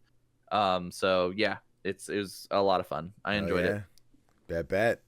I haven't been doing my timestamps, so I'm just gonna close those and I'll do it manually after. So the first game I want to talk about is called Bogdan's Cross, and this was a really cool one. This is talked about this one, and I don't remember seeing it. So it was at the PAX Rising booth, so it was always Rising. cluttered. That's why there was always everyone over there. The snippet we got to play is very short. It's like 5 minutes long. What we're even seeing right now in the Steam trailer is beyond what even got to play. But it is this like 2.5D side-scrolling adventure. You're playing as this bear who is trying to become a crusader. And you're going through the adventures of that. There's a lot of mechanics that are like teased at, but we haven't seen in action, so there's not a lot I can answer. But this game is fucking gorgeous. Like I want them to show one of the cutscenes. It really is. What the hell? So the developer has made all of these models in VR. Where yes, this is that one that you were talking about. Okay. So they put on the VR headset. I believe the program's called Quill, and they made the character models in there. Poured them over to Blender, added bones so they could animate them, and then put them into, I think they said Unreal. I forget what engine they were using. And then they made this adventure game, right? But then there's these cutscenes that are very like Spider-Verse, choppy, framey animation, but like in like the good way. The intro cutscene is like Bogdan fighting this giant crow monster dude. I love fucking bird dudes. They're awesome. I love fucking bird dudes. But there was a whole nother event this weekend. I know, I wasn't there. FWA. I think something cool about this trailer is that typically when you see bears in indie games, they're like the cute, cuddly, like we're the friendly, like innkeeper. We're helping manage this. We're doing that. Yeah. But it's cool to see this one in like a really like stoic position with like it seems like really heavy stakes going on. I like that. I like that contrast. Yeah, we've seen so little. Like this trailer is a little choppy. I think this is just a performance thing, but like the game, visually performed a lot better when I got it in my hands. The cutscenes are immaculate. It's really hard to sit here and scream the praises to someone of like I played about 4 to 5 minutes of this thing, which doesn't give me a lot, but it gives me a vertical slice to see the idea. And I'm really interested. I was talking to the devs. We talked about getting some more gameplay footage and like some behind the scenes footage of like the designing of the characters in VR and how that worked. Now it's not a VR game for anyone. It's not a VR game. It is a regular game you can play on your PC. But yeah, the characters are made in VR and then ported into an engine to be made to a regular game. It's really cool. I like the paths being taken for it. I'm sure it's a lot of extra steps and work, but I think it's still a really cool process. I'm excited myself to see it. I haven't gotten any word yet from I have to email the devs. We just got back, so I haven't done any email contact yet, but right. This is a dope one. And they also, as you complete the demo, you got cool cards. So like this is a card you picked up in the game. I don't know what it did. I think it was just a visual thing that happened. Sorry, audio listeners, but video listeners, this is a cool sword. It's got a ribbon around it that says Nanobis Don said Nominte Daga, and then it's folded and I can't see the rest. But it's got I don't know all that it does. It's a cool ass card. I like it a lot. It is really pretty. They have 3 or 4 to pick from. It's in a cool like sleeve doodad. And then it looks like it's like a hard sleeve. Yeah, the wish list game on the back. The game's like a really cool concept right now. We're super early in development. I don't think we're looking anywhere past. I don't put words in mouth. I want to say when I held the conversation, we said like Q3 26, but that could be a completely different developer. Steam says 2025, but I think that's outdated. That's not correct. But the game's still early enough that it's gonna be worked out. We don't have a date or anything yet, but the game looks fucking sick. Let me Sigils of Nightfall. Let me see if there's a release date for that one, because that one felt pretty close to being done. Okay. It might be going to like early access. It just is coming soon on their Steam page. Yeah, same. 2 Wedges, monumental collab. Okay, cool. I wish list that one too. And then I wish list Bogdan. I need to wish list Bogdan just in case I didn't, because I'm pretty sure. Yeah, I did it on the show floor. We're good. Cool. But yeah, Bogdan's really cool. Again, it's so early. I'm sure a lot of us going to cover. I know No Small Games. Emily, she's the one who's like, if you haven't, check it out. I'm like, I saw the poster. I wasn't feeling it. And they're like, here's probably why, because it looks like this. I'm like, oh, interesting. I didn't realize. Now I'm far more interested. So I swang over, saw that when I had a chance, and the devs are super sweet, super great. There was a funny moment where we were standing in line. There was nobody in line, and I was standing watching somebody play, and like, oh, did you want to get on? I'm like, I don't want to jump in line, but I think I had like 4 or 5 like developers around it. They're like, oh yeah, no, come on up. And as they're pulling me up to play, I think someone else came from the other side and then sat in the chair, and I'm like, please. It's a 5-minute demo. Let them go. They're like, yeah, come stand over here so it's more clear that you're gonna play. I got to play. I knocked it out. It was really fun, really pretty. Can't recommend people keep an eye on Bogdan's Cross enough. So do that. But that's all I got on Bogdan. What else you got? So my number 4 is going to be White Knuckle. Okay. I got a chance to get over and play White Knuckle, and the inspiration behind this game being like a rock climbing horror game set in like an SCP containment breach type zone. What a cool fucking idea, dude. I will say I sucked at the demo. Okay, yep. Okay. I am not afraid to admit that I had a really the thing is I was in line to use the controller. They were like, hey, here you go, mouse and keyboard. Here's the other one. And I was like, I'm not going to tell them no. I just kind of want to play it. Yeah. This is not going to be one I'm going to be good at on mouse and keyboard. Yeah. Somebody who was waiting in line with me made a really good point. The inventory management on mouse and keyboard felt great. Yeah. It is just, I want this on my left hand. I want this on my right hand. Yep. Oh, put in the Python, hammer. I can climb that, climb. But it was so easy for me to get mixed up between left and right click. Yep. But when I did the actual campaign, holy shit, did I do bad. I did great on the tutorial. The tutorial, I got past pretty much everybody else I watched ahead of me because I actually completed it. But the actual campaign, oof, I got dogged on. I got like 165 meters up, I think, and like it kept showing me the highest somebody had climbed in the campaign while there, and it was like 1,655 or something, and I was like, God, how did they get there? How did you do this? It's not real. Such a cool game, and the panic that sets in because here's the thing: if you're good at it, because I found this out on my first run, I fucked up immediately, and I got within like a minute, and I was like, damn, that was quick. The second time, I got way ahead of that bitch.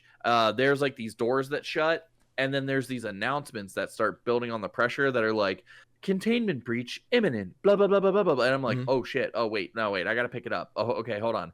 And then like as the monster gets like closer to you, it like starts building up music, and the music gets like real hectic. And then I got like really close to the next set of shutter doors, and I slipped and botched it right on the last little grapple and fell right into this like pit of like gore and viscera, which is the monster. And I was like, no, that stuff that just showed in the trailer right there. And I was like trying to get out of it. I was trying to jump, and it was just swallowing me. And I was like, oh, this is so good, but it's going to get my heart rate up, dude. Such a cool game. Such a cool idea. The idea of having to like manage your inventory while going through the chaos of like climbing these mountain walls and like, well, not mountain walls, but climbing these like little notches in the wall, and like, oh no, I don't see one. You have to throw a piece of rebar, and then you grab on that piece of rebar that you just had to make. And there's like, oh, there's a loose piece of rebar in this wall. Let me grab that, add it to my inventory, turn around, boom. Now there's a new spot. Oh no, I don't have any rebar. I have to use one of my Pythons, and then you go stick it and bing, bing, bing, and then now you have a new spot. Really cool, really, really cool. That's not even like the surface. I'm not even getting to like these swamp areas and like the traps and stuff. So like I can only imagine what other cool stuff can come from this. I love the design, the like pseudo voxel, like low poly. I love that. It's such a good like not analog horror, but like retro horror style in such a like modern take on a horror game. So cool. Please try White Knuckle. It's already out as the trailer showing. April 17th it came out. Even if you don't buy it, give it a shot. It's super fun. Yeah, early access right now. The demo's still up, so you can play the demo. Perfect. I played the demo a few weeks back, I think. I don't think I got a code for it or not, but I dug the idea. I was also really bad at the routine of playing it, but I also played on mouse and keyboard. I'm like, I feel like the climbing would be the controller part. If I could snappily just switch to inventory and then back, which is just a whole extra obstacle then at that point. Yes, I think I'd just find comfort with doing the inventory on the controller. The thing about it is it seems like the controller would have an inventory wheel, and if it has an inventory wheel, solves it. Yeah. Solves any problem I would have with it. Whew. Yikes. Big yawn. Big yawn. Long day. Yeah, no, White Knuckle's sick. I think Jeff and Sarah from Fun and Games, I'm pretty sure they gave it their game of the show, was White Knuckle. So yeah, you're gonna see a lot of overlap with me and some of the people we hung out with. One in particular. I'm assuming then that's probably the one I have on there. So I have a backup list when we get to that. I'm sure we'll just discuss it. Okay. But I'll bring up GoblinTown, really hard driving game, which was pretty freaking dope. Let me pull up GoblinTown, really hard driving game. So this one is out now. It's available on early access on Steam and Epic Games Store. Essentially what it is going up or only up, whatever the name of the game is, but you are playing as a goblin who is delivering food in a delivery truck.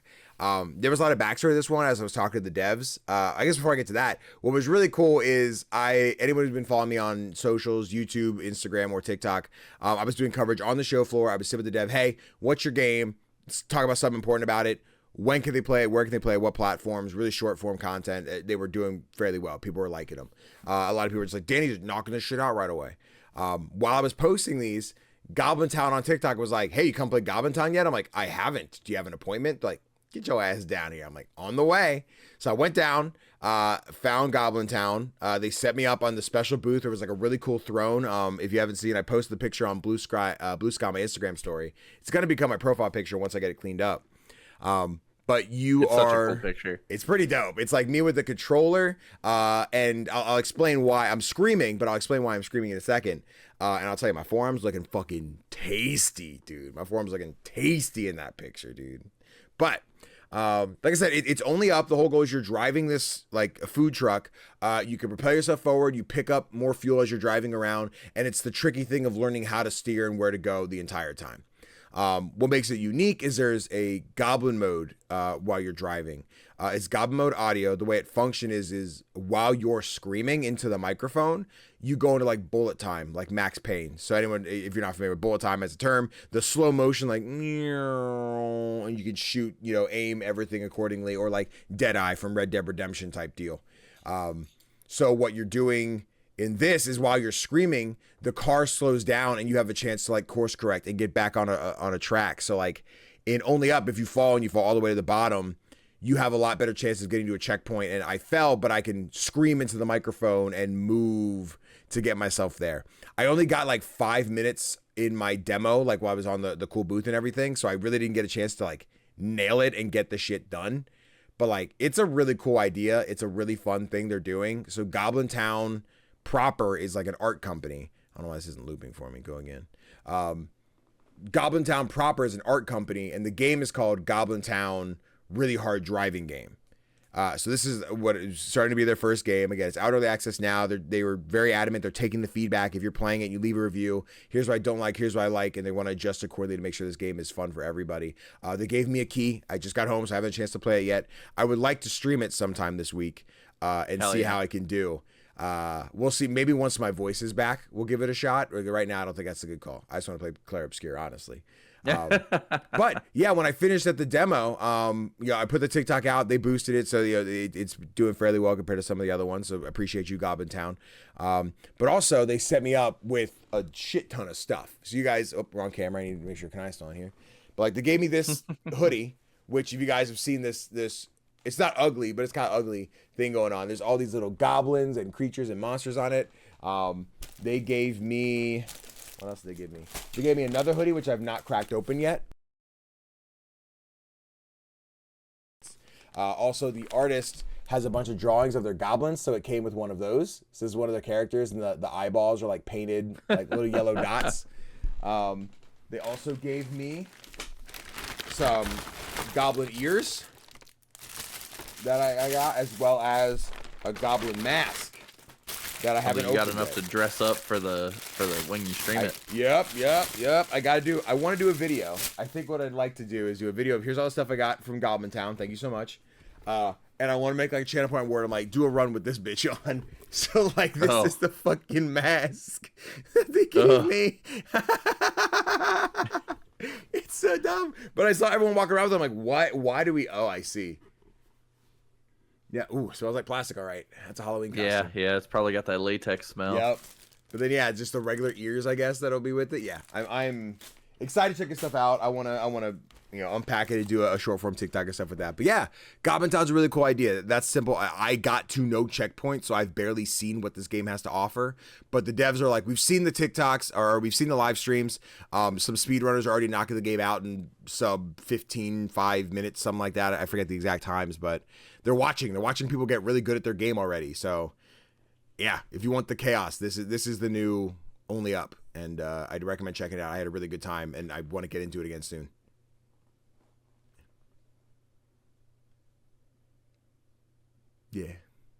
Yeah. But yeah, that was mine. Kani, what else you got?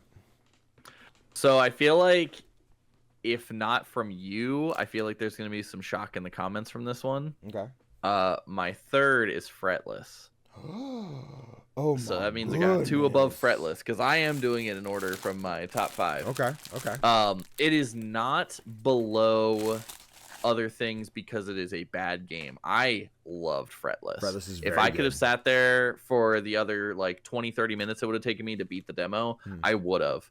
The issue that I had while playing Fretless is that it took me a while to get on that booth. And there were some people who had walked up 15-20 minutes after me that were just welcomed right on. Yeah. And that upset me a little bit. To steal words from one of the friends we met this weekend, Billy, that stuck with me, and I'm gonna hold it against him a little bit. No, but when I actually got on and played it, such a cool game, such a very cool game. And the devs were super willing to sit there and talk to me about it. They're all musicians. There's a lot of love and care in the animations. They purposely chose this like 32-bit, really like low style art because they wanted to do something cool with it. And he was kind of explaining to me that like if you break down the frames, it does not make sense, but it all bleeds together so well that it's like really, really cool. And one of the things I love is like, see how he just did 2 moves back to back there? Yep. Those aren't going to sound the same. It's not going to be that repetitive. If you chain those together, it is going to sound one way, and then the next set you do it will bleed into it like a natural rhythm. And that is something that they purposely thought about because they are musicians. There's so much love and care in this game. There's 4 different instruments you can pick up and play throughout the game. There's upgrades for each of them. They each do different things. There's different builds with all of them. I love it. It was a lot of fun. I told them pretty much spot on, like, hey, can you give me like how long do you think the game's gonna run? They said probably like 20 hours. And I said, cool. With a 20-hour game with like this much detail, what do you think your price point's gonna be? They said like probably like $15. And I was like, what? $15 for a 20-hour RPG with like this level of style and like intrigue? That's incredible. Gaming, baby. Like I said, it might be a little petty, but the fact that I waited that long and then it was only like a 30-minute thing, the guy's like, oh, you didn't beat the other boss? I was like, I've been here 30 minutes. I'm going to follow the rules. Yeah. You have a rule posted for a reason. I beat a boss. I stayed a little bit longer because I kind of got ignored for like 2 of the people who were let on. They like ignored me for the one guy. And I was like, that feels kind of bad. He just walked up and said, oh, what's this game? And they said, well, why don't you play it? And I've been waiting here for 20 minutes purposely being like, I'll talk to them after I play the game. Like they were like, oh, did you want to talk to one of the devs? I was like, no, I'm just waiting to play and then I'll have some questions after. And this random guy, he had a 4-day badge just like I did, walked up, they let him on. And then another guy got off and he was like, hey, were you waiting? You can get on. And I go to sit down. They go, that's a media table. You can't sit there. And I go, okay, great. So I can. Okay. I'll wait for another 20 minutes to play the game for 30. So I'm admitting it. It's a little petty. But yeah, no, I did really enjoy it. Lot of fun. I highly recommend playing this game, even if the minor inconvenience that I felt is things a little bit, but it was still just such a great game. They're all very passionate about it. They were all ready to talk about it. Yeah, great game. Cannot recommend Fretless enough when it comes out. super cool. If you like those like mini game RPGs, this is another good one to add to your library. Yeah, it's this one's dope. I got to play the next, so I didn't get to play it last year because I didn't find out about it until we were on our way out the convention floor. But Jacob McCord introduced me to the devs last year. Had a short conversation about how cool it was. Played the demo during this next fest, talked about how much I loved it. And then at PAX this year, I went to grab the flyer. I was like, I don't want to interrupt you guys to see you're busy, but I was gonna be like, hey, don't know if you remember from last year, but the game's still great. Keep it up. They interrupted me like, hey, I remember you from last year. How are you doing? I'm like, I'm great. And that's when Dan O'Mac was like, also went to speak to him at the same time I did. So there was this like, you, and I was like, let me play it up. There's Dan just talking over me. Come on, Dan. He's like, wait, your name's Dan? I'm like, yeah, Dan, it's me. It's Danny from the, he's like, sorry, first time seeing your face in real life. I didn't realize. I was like, yeah, I've been chilling. But yeah, no, I can talk to devs very briefly. Like, I'm excited for Fretless. This comes out in like 10 days from this recording. I think so next week. Yeah, the 22nd. Yep. Yeah. So it's right around the corner. There's a lot of cool things in here. As someone who doesn't know music like that, with what it's pedals, instruments, parts of instruments, et cetera, like there's a lot of really cool ways they make it like accessible to understand. Like your pedals do these certain things to give you these boosts depending on what weapons you have. And then you have the acoustic guitar. There's an electric guitar. I think it's all that was in the demo. So there's more to come. But yeah, it the rhythm, an acoustic 6-string guitar and a bass guitar. Okay. So yeah, those are the ones that we've seen so far then. And yeah, I think there's a lot of dope stuff in this game that you'll be able to customize and really fall in love with. And then people who like, I always use Paper Mario as an example, but really any turn-based RPG that does the perfect timing on your attack to get the additional damage and additional boosts and blah, blah, blah, blah, blah. Like, just like really Clair Obscure. Just like Clair Obscure, which I'll be playing as soon as we finish this podcast.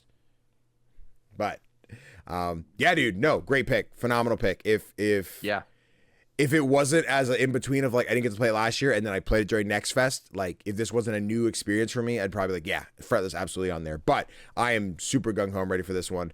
It's a busy time, so I don't know what my next week looks like yet. I know I'm playing, by the time this episode comes out, I can say Colabra, I've been playing for review. Topher and I are going to discuss that next week. We both have more time to play with PAX everything in the way. But yeah, I've been playing that for review as of late. So hopefully I get a chance to hop into Fretless here next week. Fingers crossed. Let me see. Yeah. Any other thoughts on Fretless? That's pretty much it. Till it does where they suck. They don't suck. It was a hectic time, and I'm admitting that I'm being extra bitter about it. I'm gonna edit out the dumb. They suck. No, they don't suck. No, they don't they're suck. fantastic. It was just a shitty circumstance, and I'm admitting that I'm being bitter about it. It's a great game. I'm not going to hold it against it in like my final like. If I were to review it, I'm not going to be like, devs made me wait at PAX, bad game. I'm just 5 out of 10. This was a great game. Yeah, I'm not going to do that. But the experience. By the time I got to the game, I did feel like I waited longer than I was going to get to play it. Yeah. And when it's a 30-minute demo, I like sat there and it seemed like they didn't care. But then if they didn't care, why'd they put up the 30-minute signs? Right. Yeah. So there was, like I said, it was the chaos of PAX, and that's what I chalk it up to. It's me being bitter in this exact instance, not in my overall experience with the game. Yeah. Before I go here, is the game that we both waited in line together in your last two? Both waited in line together. The where the guy took forever to beat the demo, we kept making fun of him for it. It is not. It is not. Okay, I don't have to change my list then. Okay. Inter as well, because I don't think you played the other one I have here, but well, maybe you have this one on here then. Next I was going to talk about is Desktop Survivors 98. That is also not. You're fucking weird. What con did you go to? But yeah, so I'm going to talk about Desktop Survivors 98. This was the first TikTok that I lied. It's the second TikTok that I made during the PAX weekend. It's Vampire Survivors as if it was running on Windows 98. It's really cool. I was really thrown off at first. I didn't quite understand what I was looking at as I sat down. And I think I was looking kind of past the game instead of looking at what was happening on my screen, which I don't really know how to define what that is. But yeah, it is this Vampire Survivors clone that is very just Windows coated, like literally. Like the mini map is Minesweeper. Some of the attacks you get are word art. There's solitaire. There the fucking one of the weapons you get is the screensaver, the little bloom that ping pongs all over the place. All your weapons and upgrades are based on things and assets on like the Windows operating system. One of the items you pick up that freezes the world is like a blue screen of death. Like it's really dope and it's really charming. In the demo, it was you explore 5 rooms and you won. In the full game, I think the way they explain it's going to be like levels, like vertical levels. So if you clear the whole Minesweeper map, you will complete that level, you move up a set, and then you're on level 2 and then go again, etc., etc. It's really fun. It's chaotic as hell. It is more of one where you are throwing your mouse all around the screen to dodge and avoid stuff. This game comes out on the 20th. So again, like a weekish from now, as of recording this. But it was really fun. I love to sit down with the devs. I had mentioned last year at PAX, I got to play Animal Well was the first thing I played. I didn't get to talk to Billy, but I got to talk to his girlfriend at the time. I don't know, partner. I don't know what their relationship status is, but I'm sure they're going strong. Same case here where the developer was, before we did the interview part, he was discussing with another person playing the game. I was talking to their partner, and they were just so gung-ho, the like supportive partner of like, this is what they made, this is the time they put in, it's super, super great. I love that dynamic at PAX when they're like, I know you can't talk to the dev, but listen, I'm Honey, let me tell you what he's been doing, let me tell you what he's been working on. I love that. It's so much fun. She was so excited to tell me about this game, and then when the developer was able to pop, I think Brandon was his name, was able to pop over, we had a discussion. Brandon like, Heslau, yep, it's right there. Oh, was it cool? I wasn't looking at the screen. But yeah, dude, super fun time. What was really cool, and I forget, I don't know if you got one or if they were just giving them to media or what it was. But they have a physical edition of. I bought one. Okay, cool. Yes. All right, we did talk about this. There's a physical edition of Desktop Survivors 98. So if you have the video version, there's Swordy on it, which is very Clippy coded, but it's Swordy, not Clippy. And then it's Desktop Survivors 98. On the inside, it came with some special cards. So I got the dice and the power supply are 2 of the cards that I got. And then I have this, which is my digital key, so you can't have that. And then an actual physical disc of the game, which is really cool. I don't know that I'll ever use this because I'm going to add it to my Steam library, but I think it's just a cool, fun thing. A unique physical copy is really dope. It is, yeah. I love the theming. It's so good that they went from like the actual game theme to the actual like physical copy of it in the jewel case is awesome. It's so dope. It's so fun. This was definitely a highlight from the showcase. I remember it was the second game I got to play. Like I said, I played Linked, which I don't think I'll talk about here today just with time. But I did make a TikTok if you want to see me talk about Linked. But I played Linked. I came around the corner, ran to Adam Gumby. He had been playing Desktop Survivors. And we're kind of like, oh, hey, what's this one over here? And we kind of just traded off hand. I was like the handshake where someone's hand went to another person's hand. I'm like, oh, am I playing your game now? Okay. And then Adam dipped the other way to play something else. So it was a fun time. I'm glad I got to catch this one. Really cool experience. Super simple in concept, but like, because I only got to explore those 5 levels, like I said, I'm playing Clair Obscur tonight. I've had a long weekend. I want to play the game I've been trying to play all weekend. But like, I'm going to install this tonight, so I have it. And I'm hoping I didn't get to try with controller. I heard it runs great with controller. But this that's good. This might be a fuck around and find out on Steam Deck bitch tonight. We're gonna find out. Because I'm wait. I think the code you don't get access to play it until it releases. No, does it say? I think the disc is how you get to play it early. Brandon, I'm mad at you now. I think that was the trade-off. Brandon, don't you ever talk to me again. I can't put this. You want me to put this in my Steam Deck, Brandon? I'm mad at you. I hate it here. Take it off. I didn't talk about this game. This game's bad. Put LinkedIn. Honestly, it's so linked. I do recommend you check out my TikTok, my YouTube short, my reel, whatever on Linked. Linked was a really cool game. I am just also tired and ready to talk about 2 more games and then end the episode. Well, do our thing, yes. But speaking of which, you, sir, played other games. What else did you play?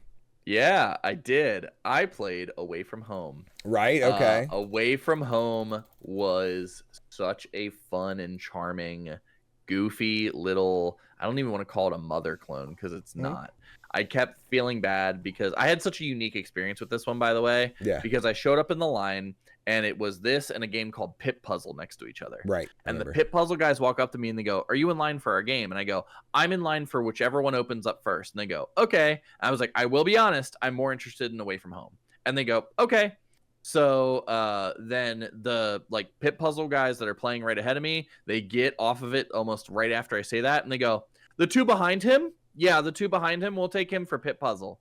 I was just like, I said either. Okay. So the Pit Puzzle guys said, "Fuck off." Because I said I preferred Away From Home. Yeah. The Away From Home guy, super nice dude. Aw. Comes over. He goes, "Hey, if you're ready, go ahead and take a seat. If you have any issues, just let me know. And I'll be right there to help you. But just have fun with it. Do you need to know anything about it?" I was like, "No, we can talk after I play it." And he goes, "Okay, sounds good." So I sit down, I play it. The whole time I can hear him explaining the game to people who are just walking by. He has this little tiny analog like crank TV displaying it, and it's displaying this exact trailer. And people keep going, "Oh, what is this?" And he goes, "It's kind of akin to like Undertale and like this. Think this." And they're just like, "Oh, okay. It doesn't really look like that." And he goes, "Well, I promise it's like similar in concept." So I'm playing it. I'm loving the combat. I'm getting messed up a little bit because like my timing's a little off. Yeah. But that's how rhythm games go. The difference between this and Fretless is a turn-based deck building rhythm game.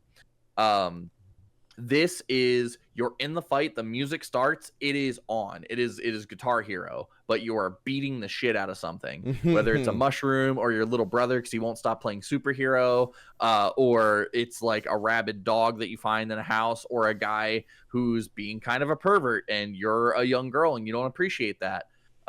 So you start beating the shit out of him. But no, super cool game, real goofy, delightful characters, a lot of fun dialogue. I love this, and the passion project speech that I got from the guy afterward, it felt so heartfelt.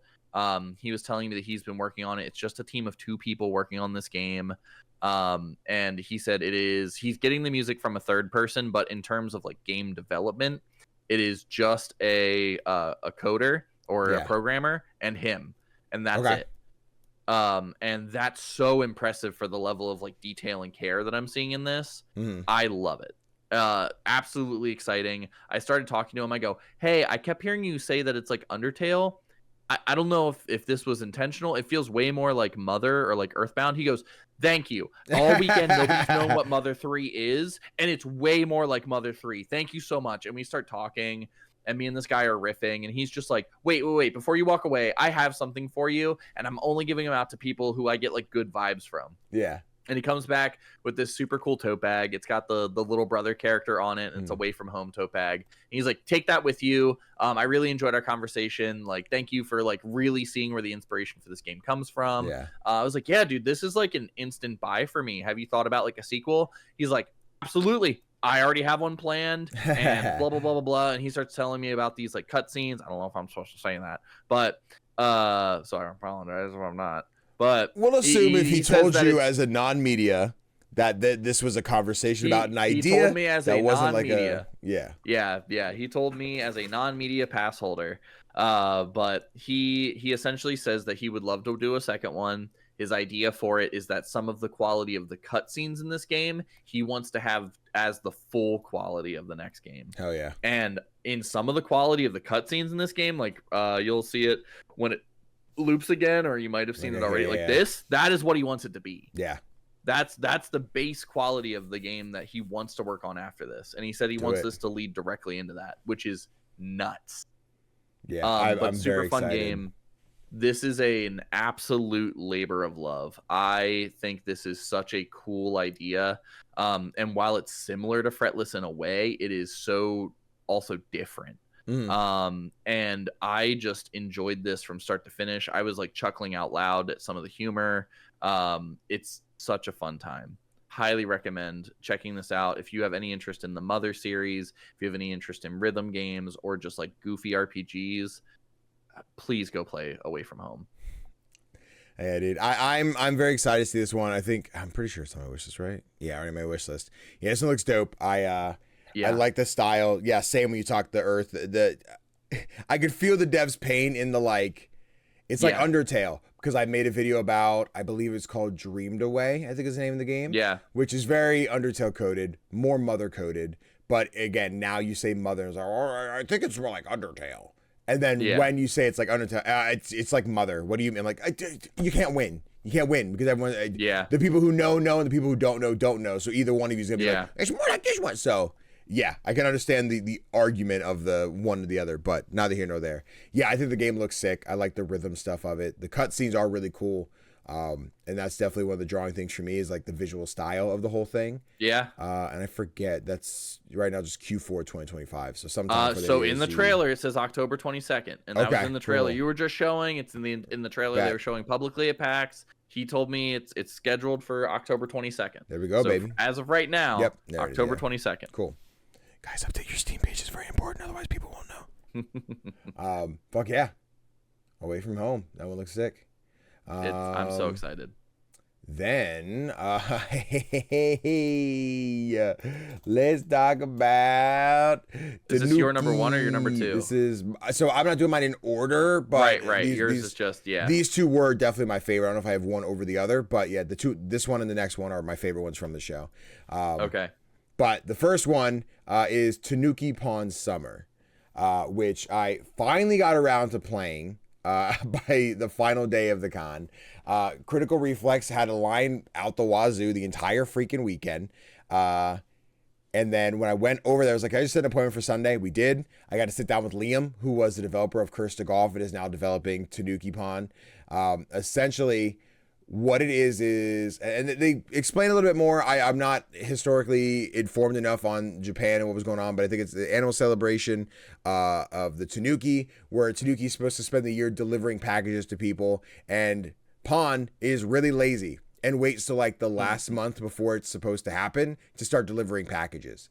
So in a very like Meek and the Witch's Mountain type exploration game, you go to the post office, you grab the packages, you put them in your inventory in the like Resident Evil style, like turn the Tetris piece and make sure you can fit everything into one spot. Then you drive to a destination to meet the person you're delivering stuff for.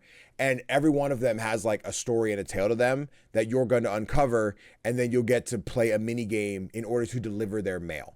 So like the one we got to play in the demo, cute. It is fucking precious. It is gorgeous. The visual style is great. Seeing Liam go from Curse to Golf, this like 2D pixel art roguelike about playing golf, to this, I'm like, what a jump. What a unique way to just be like, I had an idea, I don't want to make it. I don't necessarily want to make a Curse to Golf 2. And I'm not saying that's out of the cards. I would love a Curse to Golf 2. But seeing like the jump from one thing to another is so cool. And like I remember seeing this at some direct showcase somewhere earlier this year, last year, and I thought it looked adorable, and I'm glad to see that like we got our hands on it this year. When you meet with I think it's Tetsuo is the name of the sumo wrestler. He's just like, I've retired, I missed the game, but imagine a world where I could teach a Tanuki to sumo wrestle. So you end up learning how to sumo wrestle in this game. It's very like punch out style combat where you do like the hand slaps and then you do like a belly bump, and your goal is to knock him out of the ring. And once he teaches you everything, he teaches you how to build up your stamina. And then you win the fight 1 to 3, you win. With my conversation with Liam, you'll deliver the package and you'll unlock some different cosmetics for your shrine, which is your home on the top of the hill, where you can customize it and make it your own. That wasn't part of the demo to actually do the customizations, but there'll be things to unlock and make your own as you're playing, meeting all these people. The demo was longer, but for the sake of PAX, we cut it down a lot. But there's a sumo wrestler. I think it was like a sushi bar. We went to make sushi. I think there was a photography mini game, and there was another one. I can't quite remember what they all were. But yeah, the goal was to have like 20-ish different mini games where you get to play as Pawn. You're running around throughout the summer, just delivering packages, trying to do it all before this big holiday. It was a really cute idea. So many friends of ours, like Liam posted on their Instagram story, all of their like Game of Show trophies. They got one from Crossplay Conversation. They got 6-1 Indie. They got Past the Controller. They got somebody else's that I didn't quite recognize. I don't know whose it was. But I was like, had we had ours prepped, Like I would love the case where we went in with 5, with being the 2 of us, we each got 2, and then we had like a group one. Mine would have gone to this and the next game I'll talk about. This game is super fun. Even the short snippet that I got, I was like so invested. It's so adorable.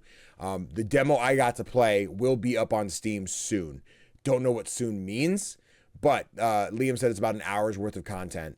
So you'll get to play the sumo stuff that I did here at PAX, as well as the other 3 objectives to get a feel of what this game is going to be. And I can't wait.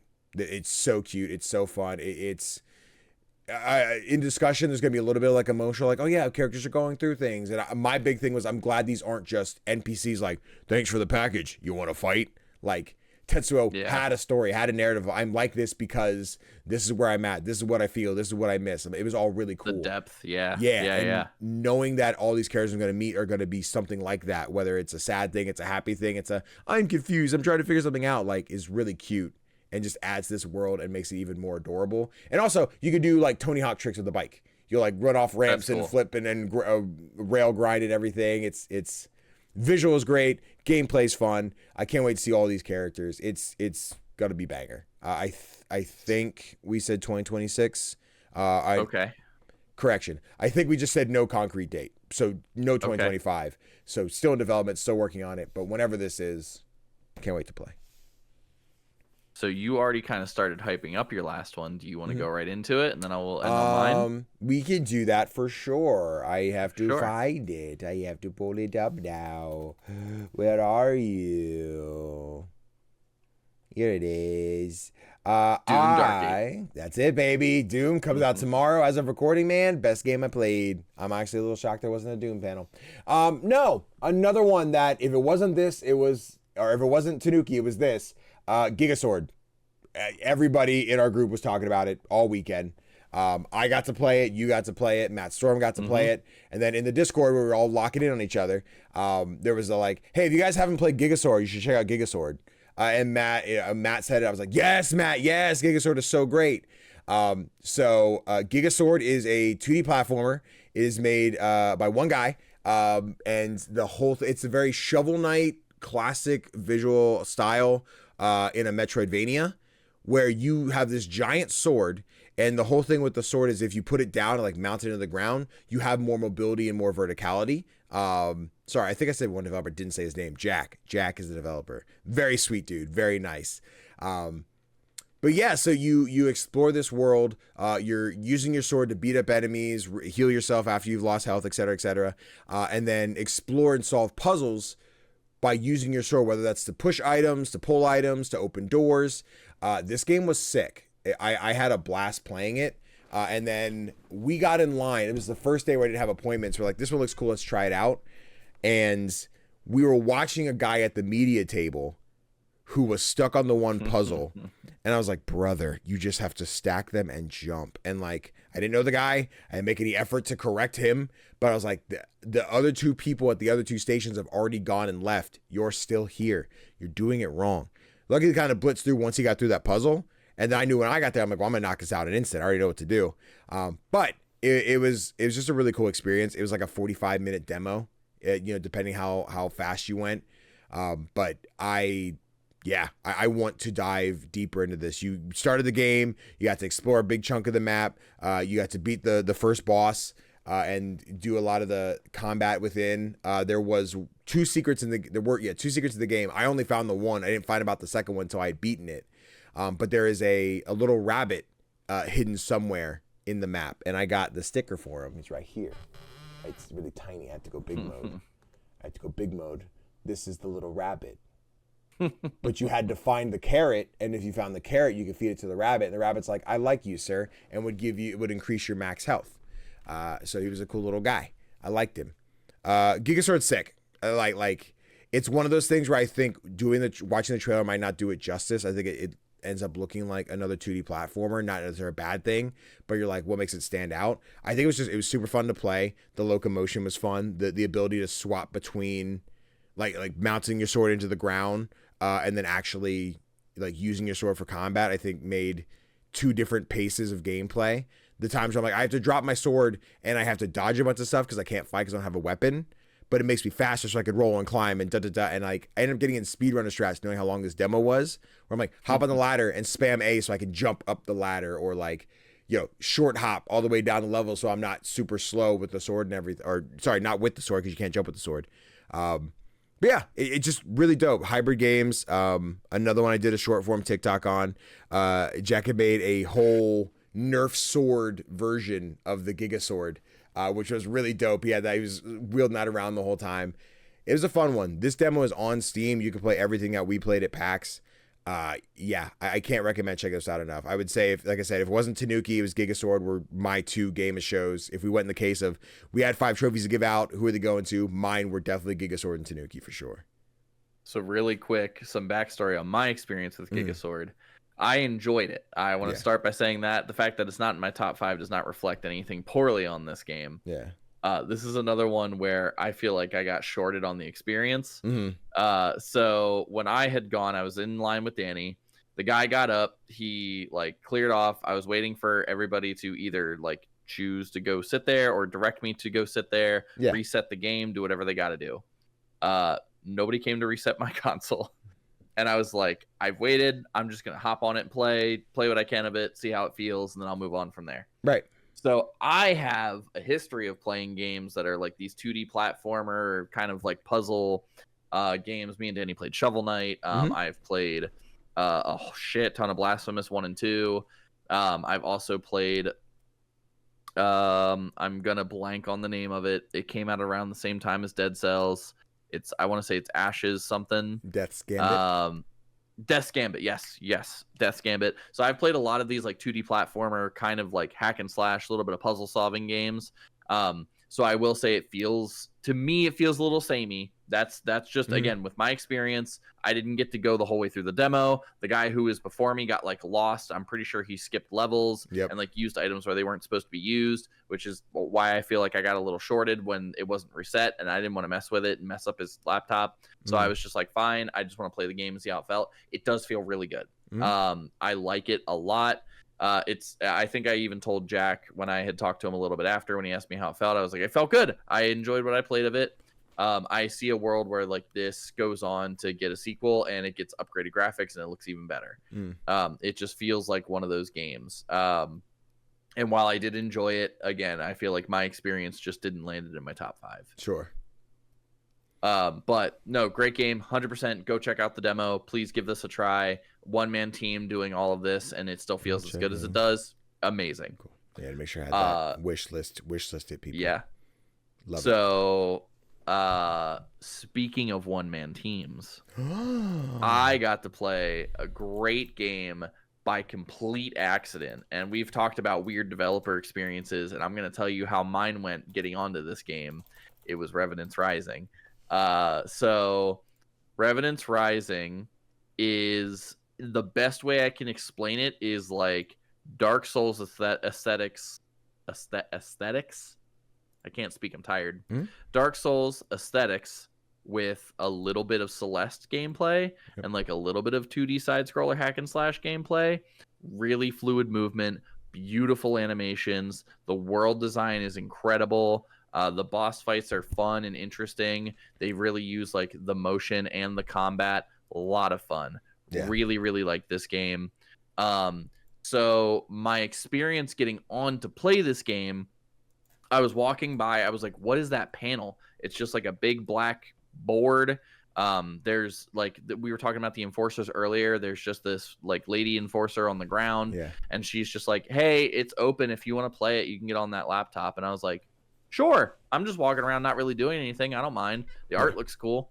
So I go, I sit down, I start messing with it. The guy next to me is like currently on the boss of the demo. So I'm like, oh, he's going to get up soon.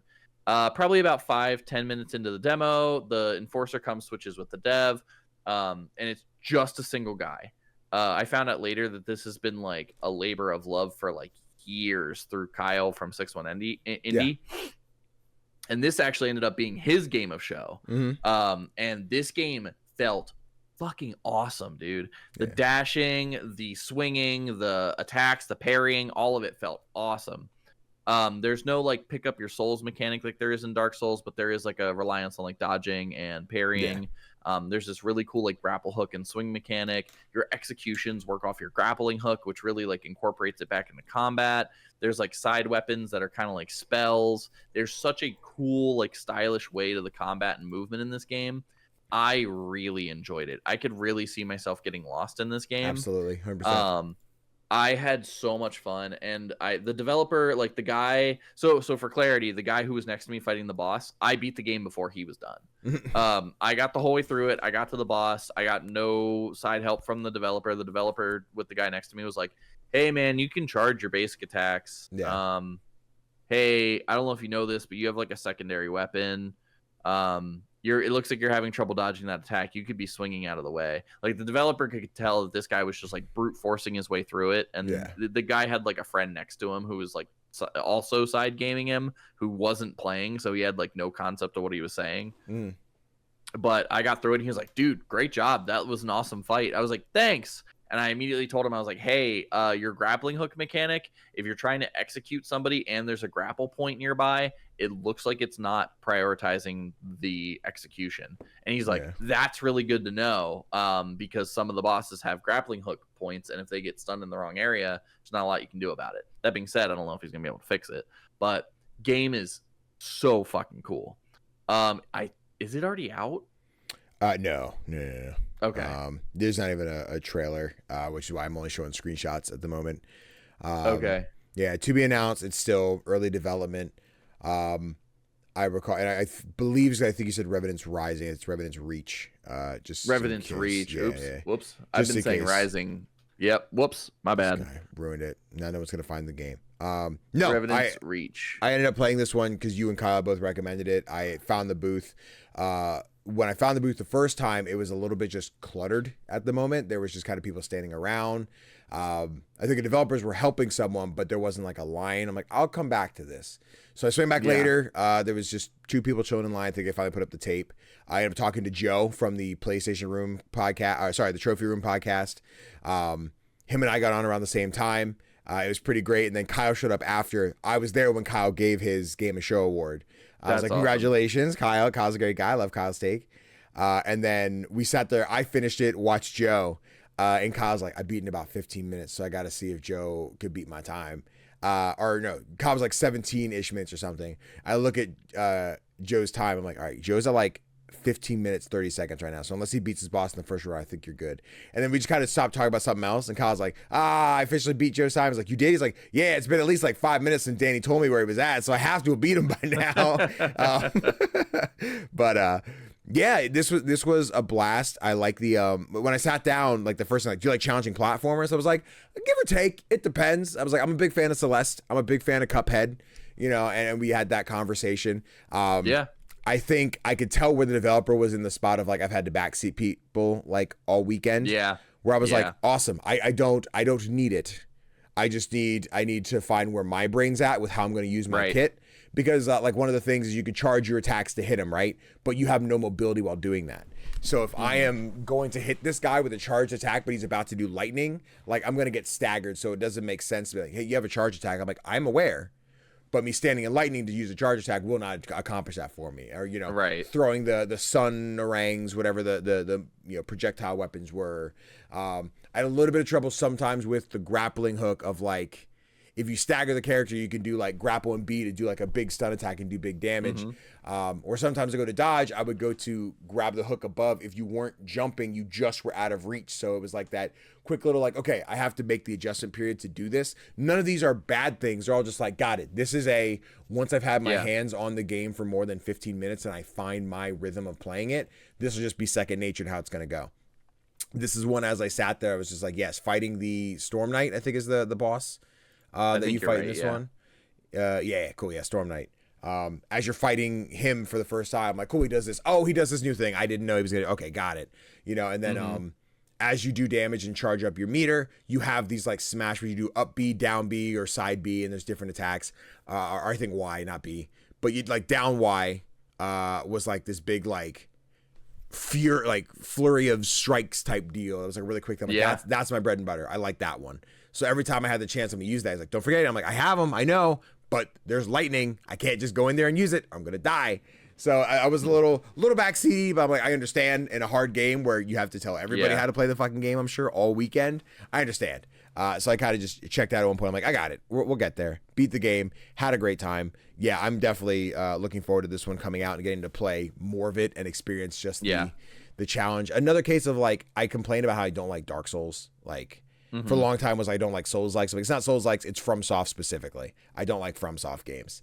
And as I sit and experience this challenge, I'm feeling the itch I got with Cuphead of like, I know I could beat this boss because I have to do X, Y, and Z, and I can do this thing and I'm going to enjoy it. Not that I think I'm going to speed run this in an hour like I do for Cuphead. Maybe, we don't know. But like, I know I'm going to dig it when it's here. So yeah, very, very excited for Revenant's Reach. Absolutely. Yeah. That's it. Those are the only games that we played at PAX. That were there. That was it. That's all I was there. We didn't play any others. Not correct at all. But just like some little rapid fire. I also got to play Merleys, which was a cute little Pikmin one that had a few bugs that got broken, but we got there. In terms of rhythm games, there was a game called Nocturne, which is basically just Guitar Hero, where you're fighting where you're fighting a boss on the screen. As you charge up your attacks, you can hit him with a big move type deal. I got to play Light Haze World, which is a cute little puzzle game. Tire Boy was one that I got to play. Tire Boy was fun. I also played Tire Boy. Yep. It is Tire Boy is a weird one. Because the game is not formally announced, so I don't believe there is a Steam page at this time. But it was at PAX, so we can talk that we've played it. There's just really nothing to show you. So I really don't know how to maneuver Tire Boy, but keep an eye out for Tire Boy. We can just leave it where it is. And then Fresh Tracks is another one. I played way more. This is what I have immediately in front of me. Fresh Tracks is basically Beat Saber on skis. And what's really cool with it is there's 4 different gods that you're playing through the campaigns of, and depending which one you pick, it's the same songs, but they have different themes. There's like the heavy metal one, there's an orchestral one. I didn't get a chance to fuck with the gods and change their tracks. I just played the game. But it is that you're going down the rail, you lean to dodge the wall, you jump to get over things, trees are in the way, so you slash, some diagonal, some horizontal, some vertical, etc. It was a really cool rhythm, and it's a roguelike. So as you pick up items and get things, I think, I didn't get to ask, but I died at one point. I went back and did the level again, and I think the things I dropped, the upgrades, I picked back up. I got like a reclaimed rewards kind of pop up at one point. I think that's what happened, but I didn't get to see and confirm because I don't think I had anything super noticeable in my kit. But had a fun time. If you're into, I think it was like Hades on skis is how we were like describing it at the booth. So yeah, good time. Fresh Tracks is a really cool one. Anything else you had played that was in the top 5? You're like, I also got Mycopunk was a lot and if you like the idea of like Borderlands style first-person shooter game with like different classes, different abilities, and it's kind of like Helldivers combat where you like run in, you fight a big fucking swarm of fungus, and then you get out because you did all you can do and it's time to leave. That's Mycopunk. I got to play Tire Boy just like Danny. I got to play GigaSword, which we talked about briefly, my experience with that. I also got to play a few other games, but they're just escaping me right now. I got to play the digital version of Wingspan, which is the board game, but digital. Ultimate Sheep Raccoon, you and I got on together. Ultimate Sheep Raccoon was a fun one. Some bugs here getting stuck in walls and stuff, but that game's going to be fun when it's polished. I did find a couple bugs. We played Pick Me. Pick Me. Competitive. Very important one. We should. Nah, we can just leave it. It'll be a surprise. Yeah. Cool. But it's essentially competitive dating versus like where in Monster Prom we usually try and help each other out. Yep. It's very much like it is one-on-one against for this person specifically. But very cool game. We played a lot more cool games, but we are both tired and we have had a long weekend. Of course, yes. And I'm sure this will not be the end of me talking about PAX. I'm sure I'll talk to you guys about it on Twitch or whenever we go live again, which might be Thursday. We'll see what happens. Then I am currently looking to be on a friend's podcast podcast. Close the thing.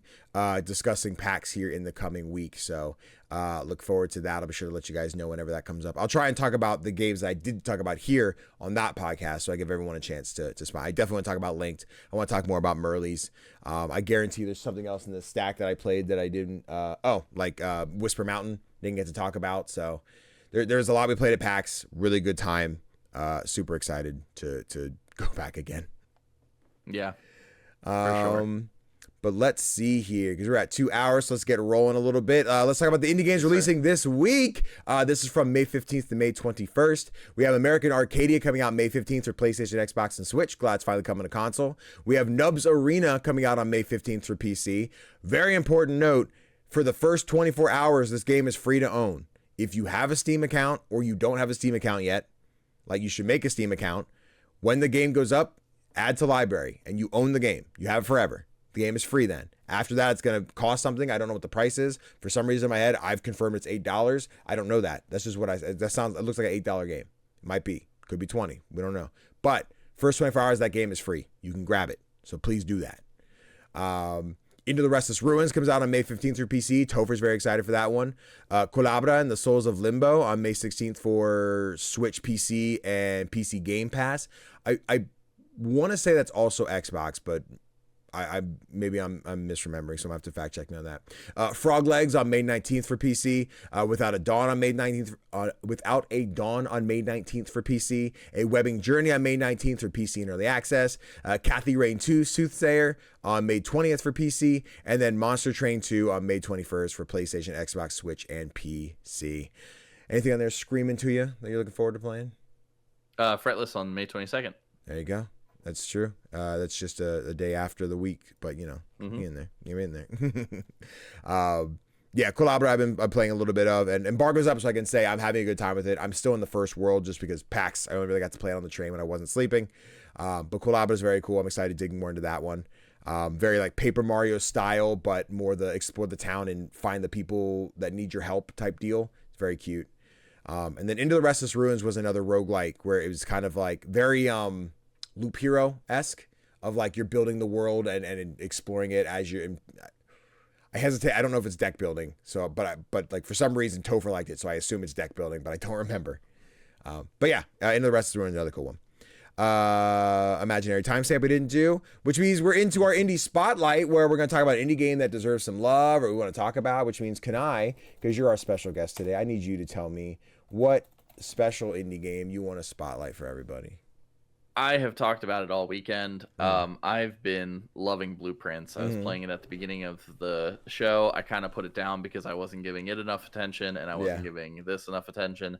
I've been saying it all weekend. One of my favorite things about the Blueprints is one of the first rooms you go to, it recommends that you keep a real world journal. And I have this when my wife starts playing it. The plan is that she's going to use the same journal. We're going to kind of share and compare notes.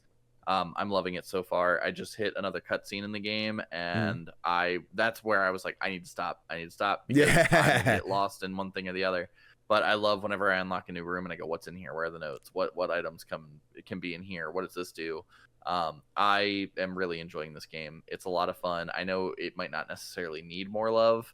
It's already getting a lot of love. People are calling it the game of the year. They're giving it between like 90s and 100s for rating. It's just a lot of fun, really interesting. It's very reminiscent of The Room.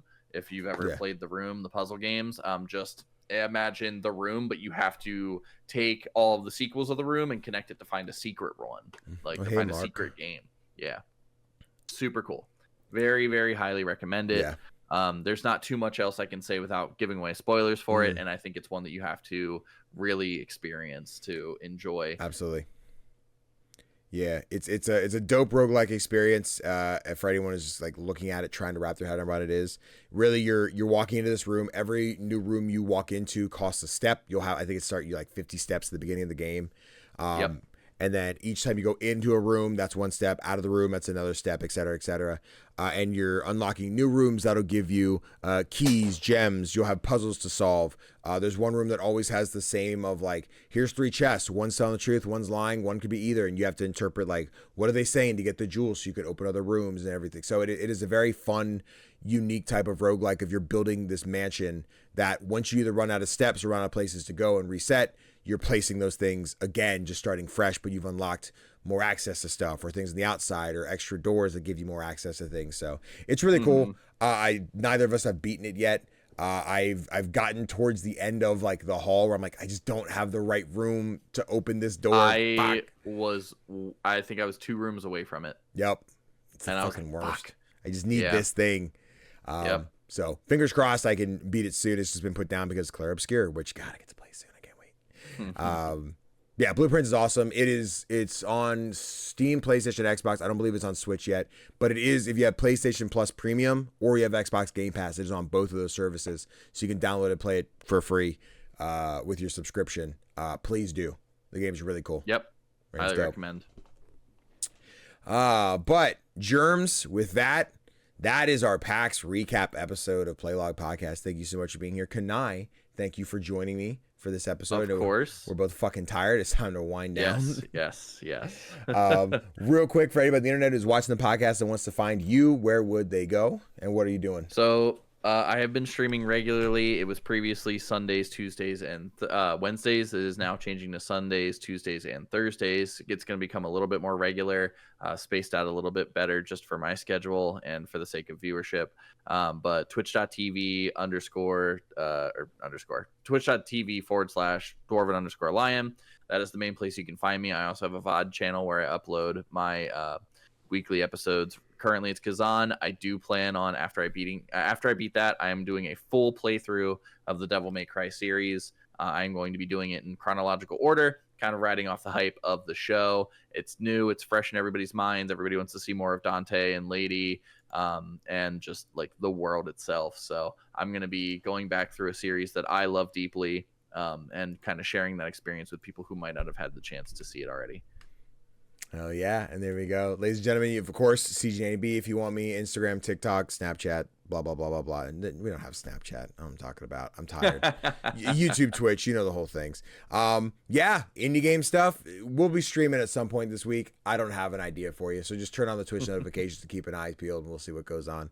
But yeah. That's it. Let us know if you guys were at PAX, what games you enjoyed. If you ever get to PAX, be sure to come say hi to us next year. I did mention we did have a great moment where we got our first like podcast fan who is just like, hey, I've listened to the podcast. I love what you guys are doing. I'll tell the story real quick as we wrap up. They called out to me. I was like, fuck, I don't recognize this person. Who are you? They're like, they just mentioned, hey, we love the podcast. Keep up the great work. I was like, oh, thank you so much. Walked away. I'm like, oh, damn. I should have been like, hey, did you want a picture or something? Like, I didn't know what to ask. And I told that story to Jonathan. He's like, yep, yeah, happens. You're like, oh, do you like want an autograph or like you may just thank you. But like, that was super dope. So to the gentleman who called me out at PAX, thank you so much. I'm glad you watched the episode and you're a gem. Thank you for being at PAX. And I can't wait to see more of you do that because you guys are beautiful and lovely. And that's it. But I'm tired. I want to go change and play Obscure. It's going to be fun. Can I thank you again for joining me? Of course. Thank you for having me. Of course. Guys, see you next week with whatever Topher and I are talking about. Bye, everyone.